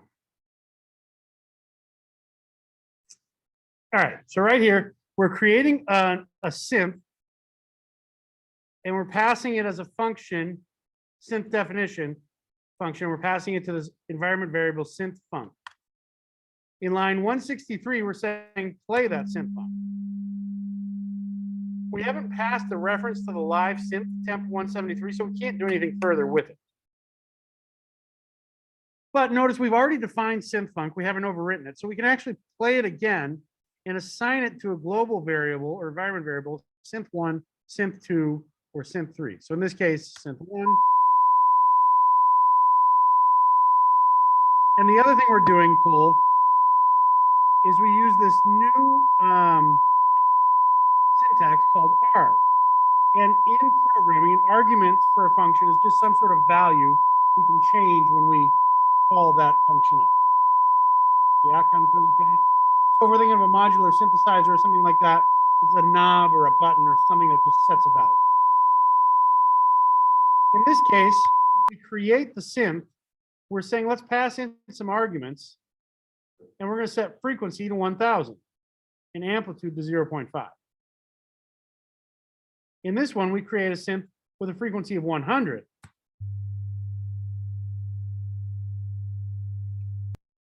In this one, we create a synth with a frequency of 200.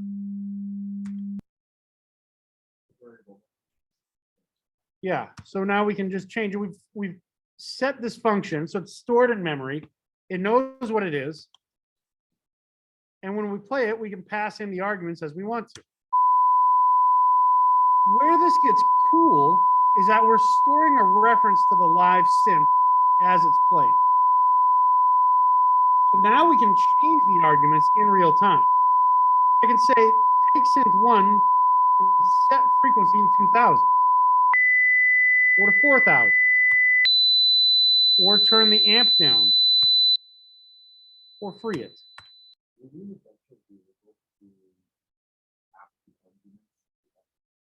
Yes. In this case, we can do 3 of these, and then we can adjust them individually.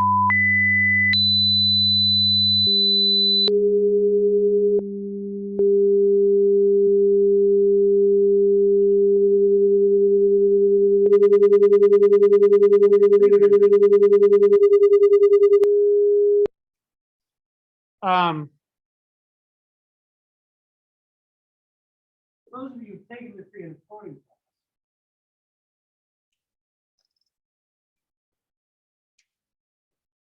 you might have some sort of function.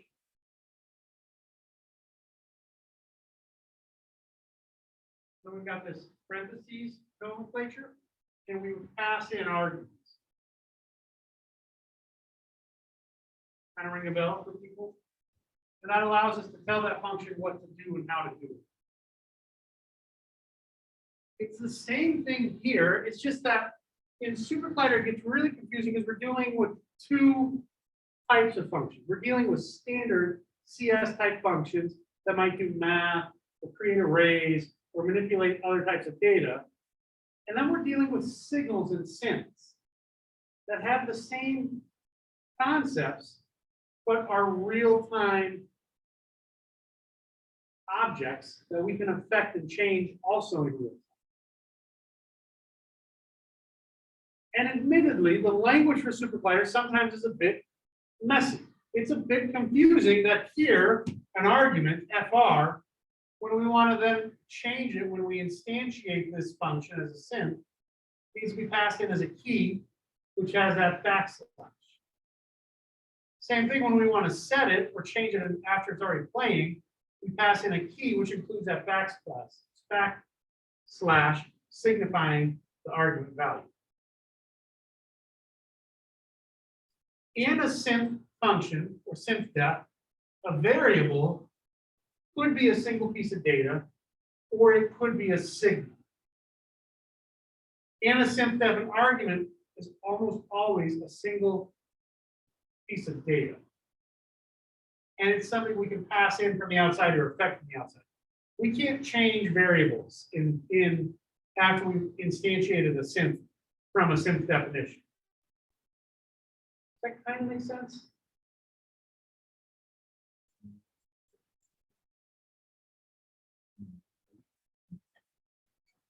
I can change the arguments of a synth definition. So, for example,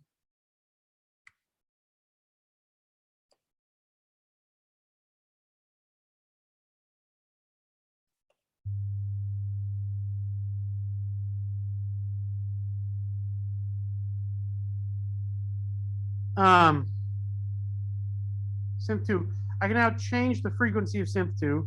It's already running, so I can change this existing argument value to 400 by saying set the argument value of the reference of this synth to 400.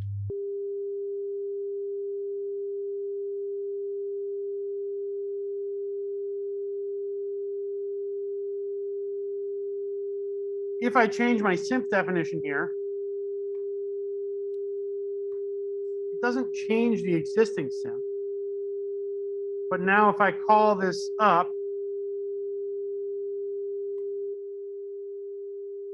said I wanted to pass in a frequency 200, but I'm going 200 times 2, which equals 400. I can't change variables in real time, but I can change arguments in real time.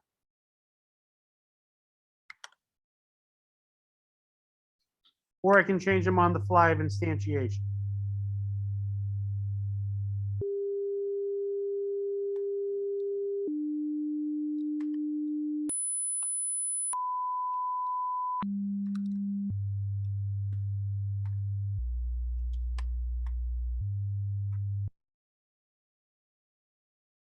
Kind of ring a bell? We'll get you. Is that feeling better, Cole, or is that still feeling too? Yeah.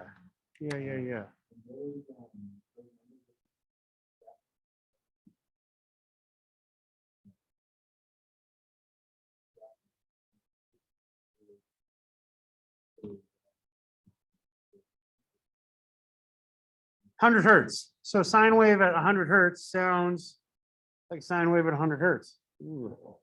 Yeah. Whenever we see frequency, it's always in hertz.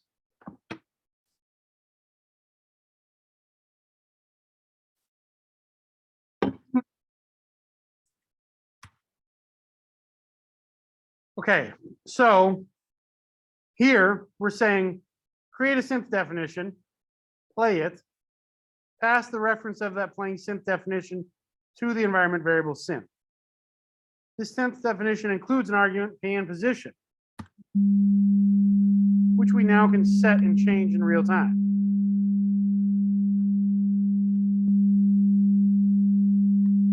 Yeah. What do you mean?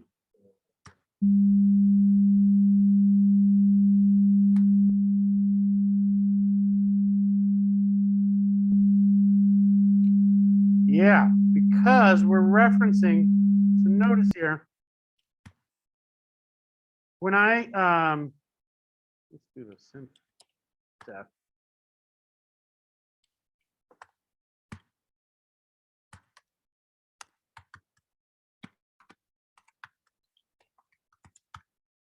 Okay, so I've stored a synth definition in the environment variable synth def. If I execute that, it tells me it's a function. I think I can execute. Let me see if this works or if it gets angry at me. Yeah. So it tells me it's an instance of a function. It has two variables.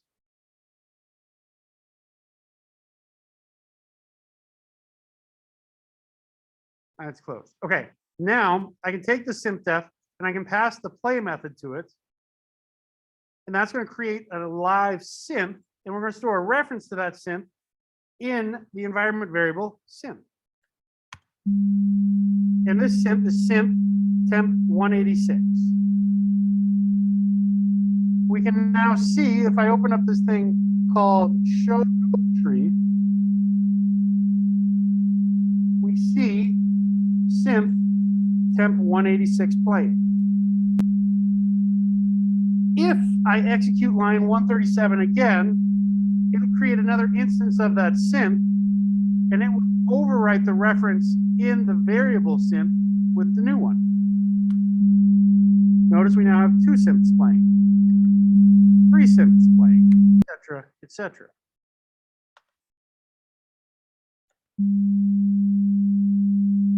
As long as I don't overwrite this reference, I can now change things about the synth. So let's say the other thing I may want to change is freak, which will initially set to 200. And this sometimes makes people unhappy, so we'll just go FR. So it works. Playing. Let's say pan it left.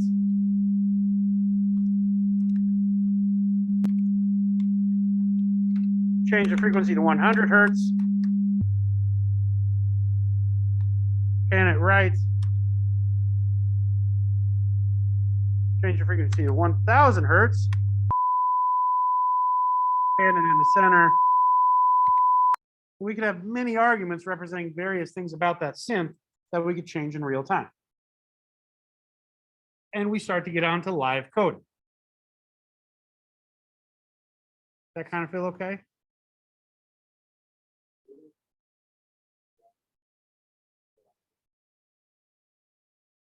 Yeah. What about other people? Is that still feeling crazy weird? Okay. Okay, one thing yeah, sure.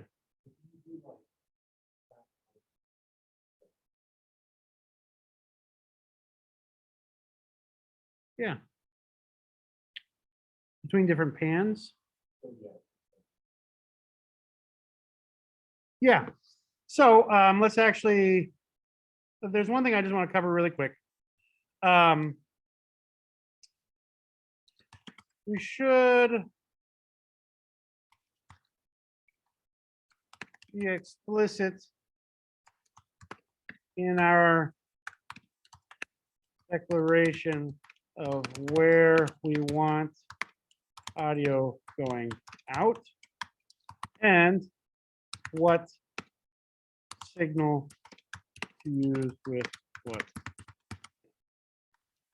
To do this, you should always use an out UGen at the end of your synth. Yeah, and there'll be a very specific reason we have to do this later. Out.ar. And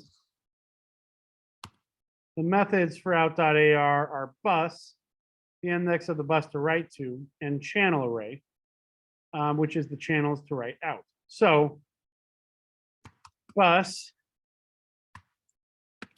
what hardware output,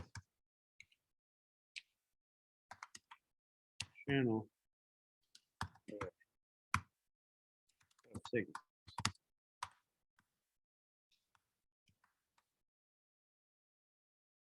So if we take our basic example again.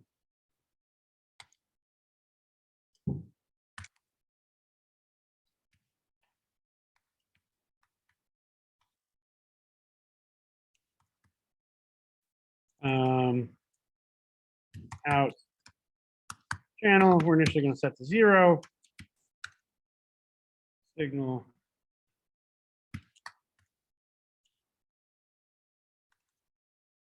So out.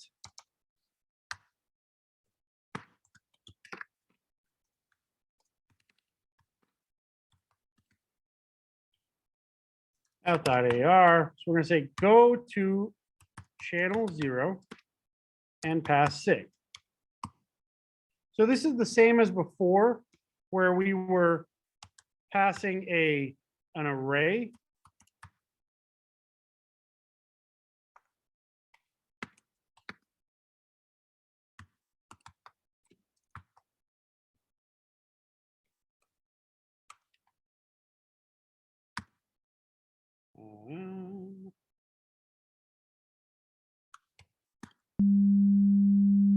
fast as channel left.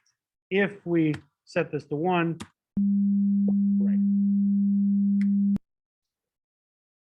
Something to know is for synth stuff, you can't change the channel it goes to on the fly. So you'd have to do a multi-channel thing if you want to do multiple speakers and then change the panning position. But if we pass a multi-channel array, so we go sig is equal to pan2.ar sig 0. Oftentimes we're just going to explicitly write 0. It now sends it out to both 0 and 1. So this is something I just want you to get in the habit of including out at the end of your synth-def functions. Okay? It's not going to be explicit to you why we're doing that for a little bit, but get in the habit of working with it. And so, to be clear, the out AR does that work? So in that case, only right channel. In 207, now only the left channel is playing because left is 0. 1 is right. Wait, Because it's an array, yeah, so what if the first thing always is 0? yes. And if you set that to 0, would that mean that it's not? This is what channel do I want it going out? So Oh, this is also going to allow, the thing that is interesting about this is it's also eventually allow for audio busing or busing of audio where we send audio between various synths. So as an example, if I sent this to 0, 1, 2, 3, 4, we're not going to hear anything. But if I open up my scope and I make it bigger, and I increase the number of channels that we're viewing,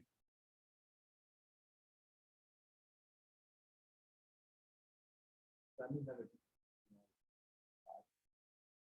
it's coming out. This is 0 is left on the hardware interface. 1 is right on the hardware interface. My microphone, SuperClavier does this weird thing where it puts whatever the inputs are next, the hardware inputs next. So this is my mic left and right. So 0, 1, 2, 3. And now we have 4, bus 4 all of a sudden has audio on it. is plus 5 also have audio?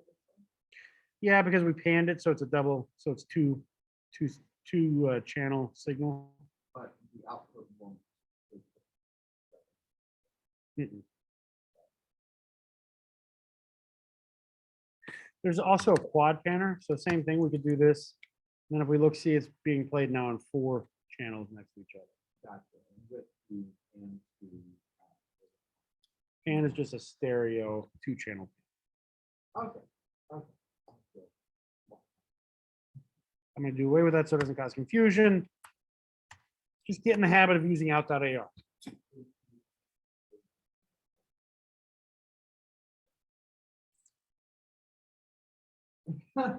Yes. Wait, one more question.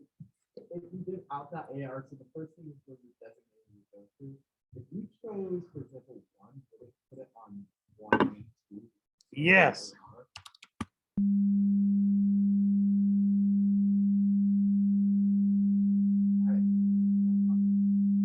2 and 3 are my microphones, so it's just adding these 2 together. And you can see it's actually compositing them.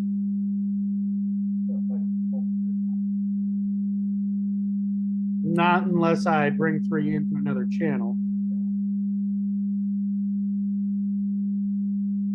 We're gonna get there. Don't worry. Don't worry, everyone. It's gonna keep going. Okay, cool. Let's create a new page here. We're getting too big.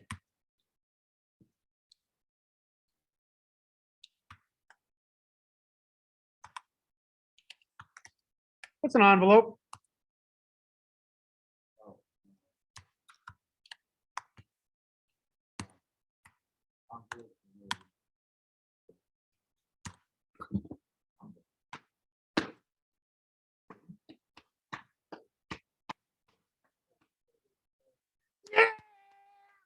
Okay, we're gonna start simpler than that though. So a attack, decay, sustain, and release, or an ADSR envelope. That's totally right. But an envelope wraps some parameter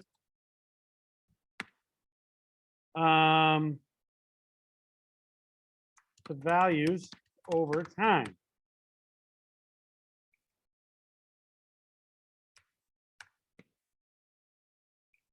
So there are various types of envelopes that we may want to use. As an example, the most simple type of envelope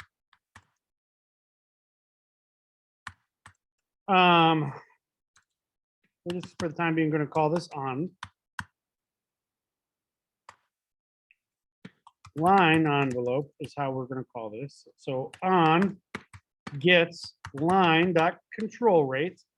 And let's open up help for line. So line generates a line from the start value to the end value over the specified duration.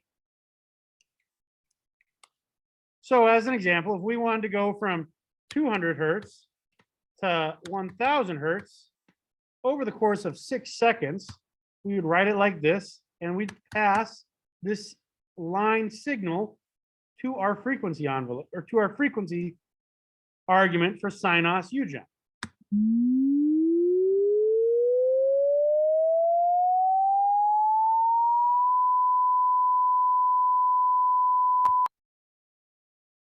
It can go the other way.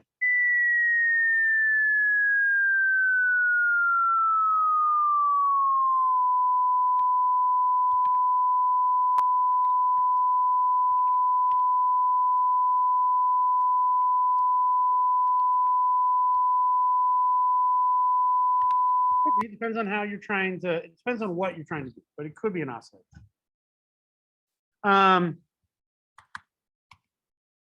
X line is a parabolic line. So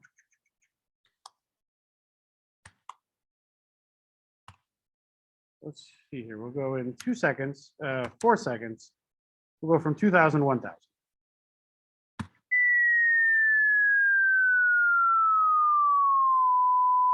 Okay, X line.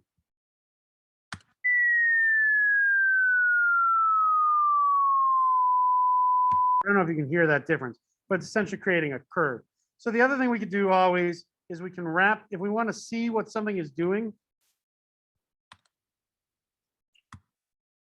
we can say line dot kr. I think we can do this. 0, 1 to 2 over 1 second. X line dot kr 1 to 2 1 second, and we'll just wrap these in an array, and then we'll say plot duration 1. Whoa.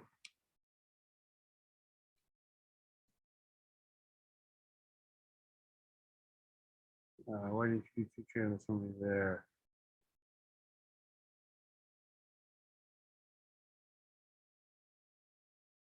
Oh, sorry, that should be a comma.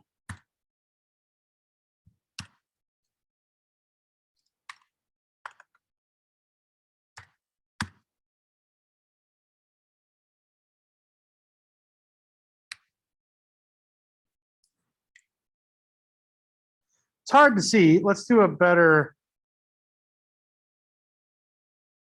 here. Also for X line, there's a mole value. Well, we want to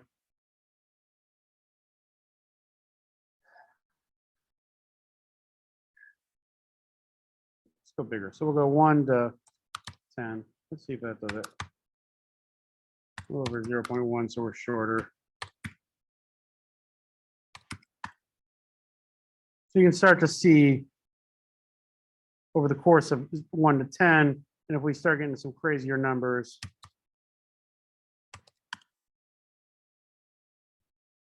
creates an exponential curve. And again, so frequency hertz is experienced exponentially. So 100 to 200 is a difference of 100 is an octave. 1000 to 2000 is a difference of 1000, still an octave. So we know we sometimes need those exponential curves. Okay, cool.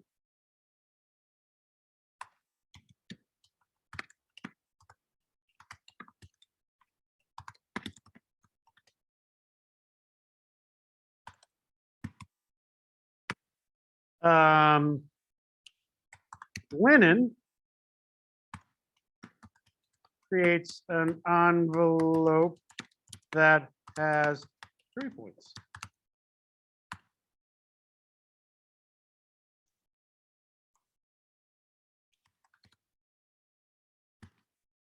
Simple linear envelope generator.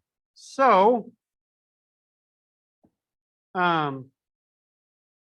has some parameters that aren't going to quite make time to us yet. But notice it's got a gate, attack time, sustain level, and release time. So it's a basic, oh, I actually wanted envelopes. Oh, that'll work. One is fine.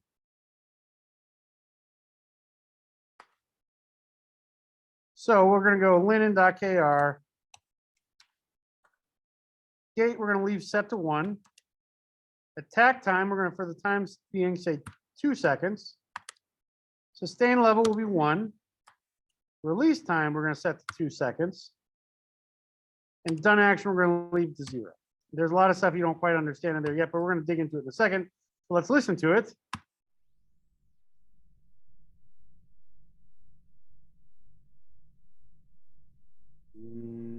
Oh. And then we're going to go dot range 200. We'll go 1000.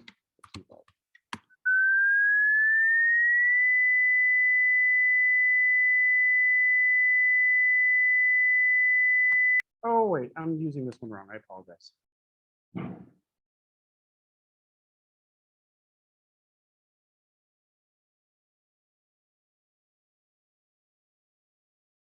Oh, yeah, I didn't actually want to get, sorry, ignore this whole one. Let's get the envelope generator instead first. Gen generates various types of envelopes.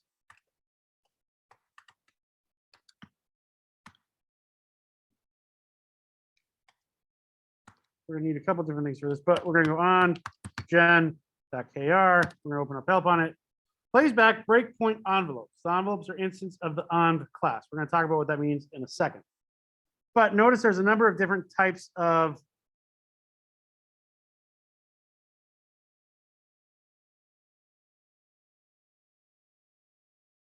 ons. So let's open up help on the env class, because the two of them work together. An env is a specification for a segmented envelope. And we have a number of different types of methods we can pass to env.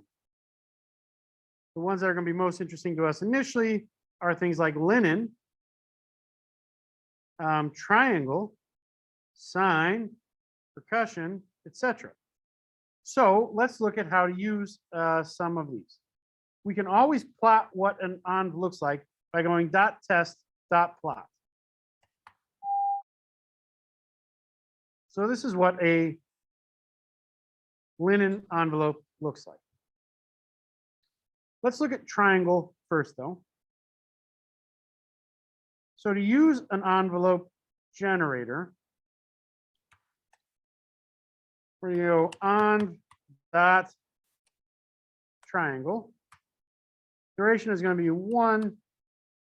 Level is going to be 1.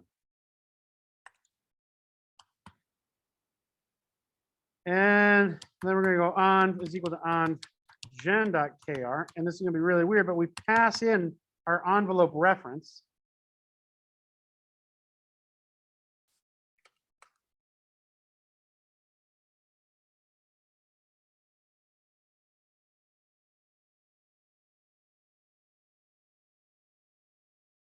And so just for a moment, though, let's go .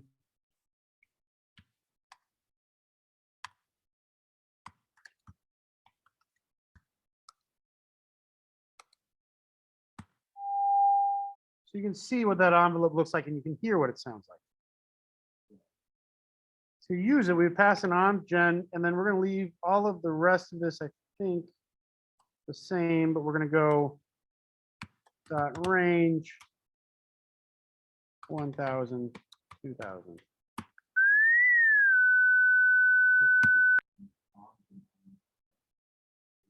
So envelope, on specifies an envelope shape. On Jen knows how to use that shape and creates a signal from it. And then in this case, I know we're going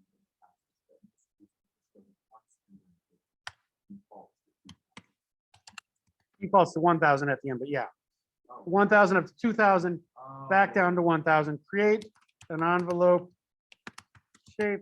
And let's be explicit here. So we'll say on shape on signal.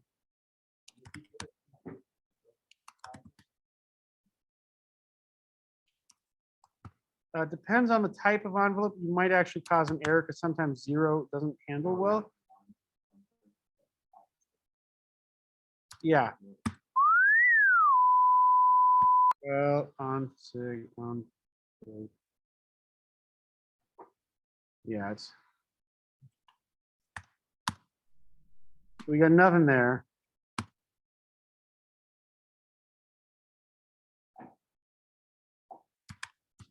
It's band limiting us to something, so it doesn't like when we do that. But if we did 40 to 100.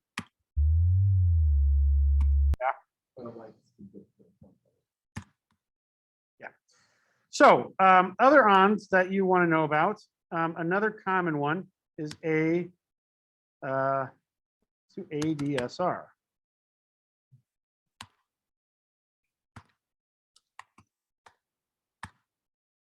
Find a page, ADSR.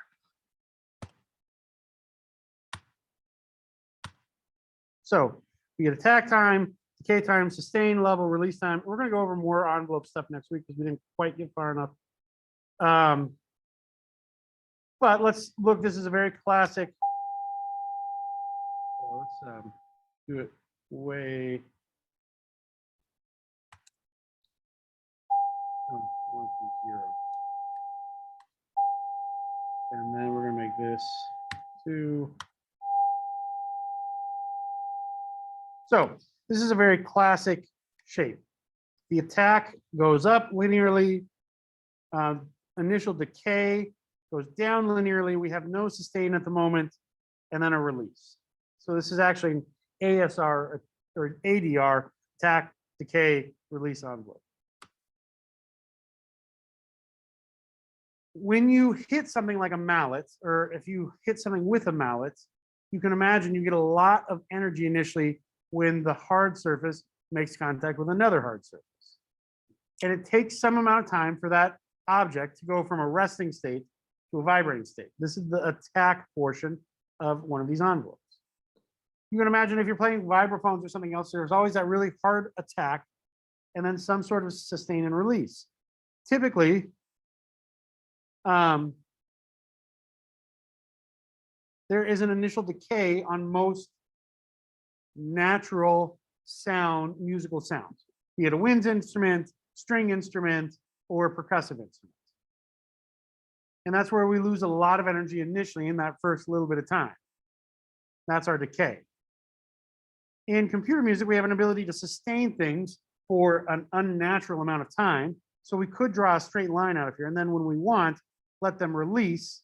And that would be our final piece where we go from some amount of energy back down to 0 energy. Does that kind of make sense? Yeah, you got full control over it. So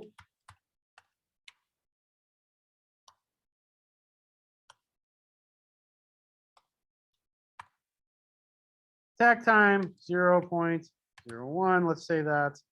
Let's say 0.1. Decay time 0.3. Sustain level 0.5 as it suggests. Release time 1. We'll leave those other things the same for the moment.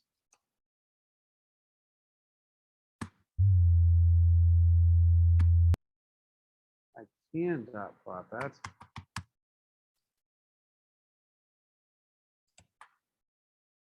So that's what it would look like. And what we want to do here actually, okay, is we're going to pass. Gate is looking for some sort of trigger. You're not going to know what that quite means at the moment. So we're going to go 1 to 0 in 0.1 seconds, and you're going to ignore all of that for a moment. Oh, but I got an error. What's my error?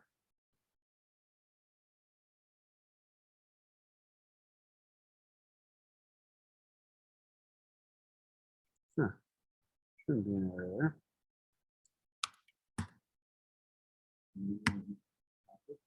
Oh, it's that I've got plot in the middle of this.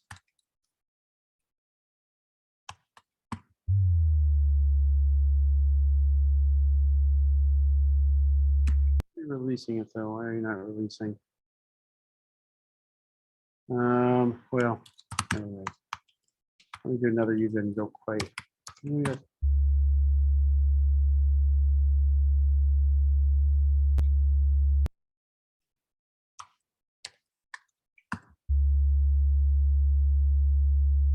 Well, I need to remember why that's not doing that there. But at any rate, so we can start to create envelopes. All right, we're at time. Sorry, I didn't quite get as long as I wanted to do again today. Same thing for next week. Just create a short sketch that we'll share at the beginning of class. Submit them on Moodle. I'll put a Moodle page up sometime early next week. I will upload the Zoom recording of all of this. Thank you to those of you who have joined us. And yeah, see you next Friday.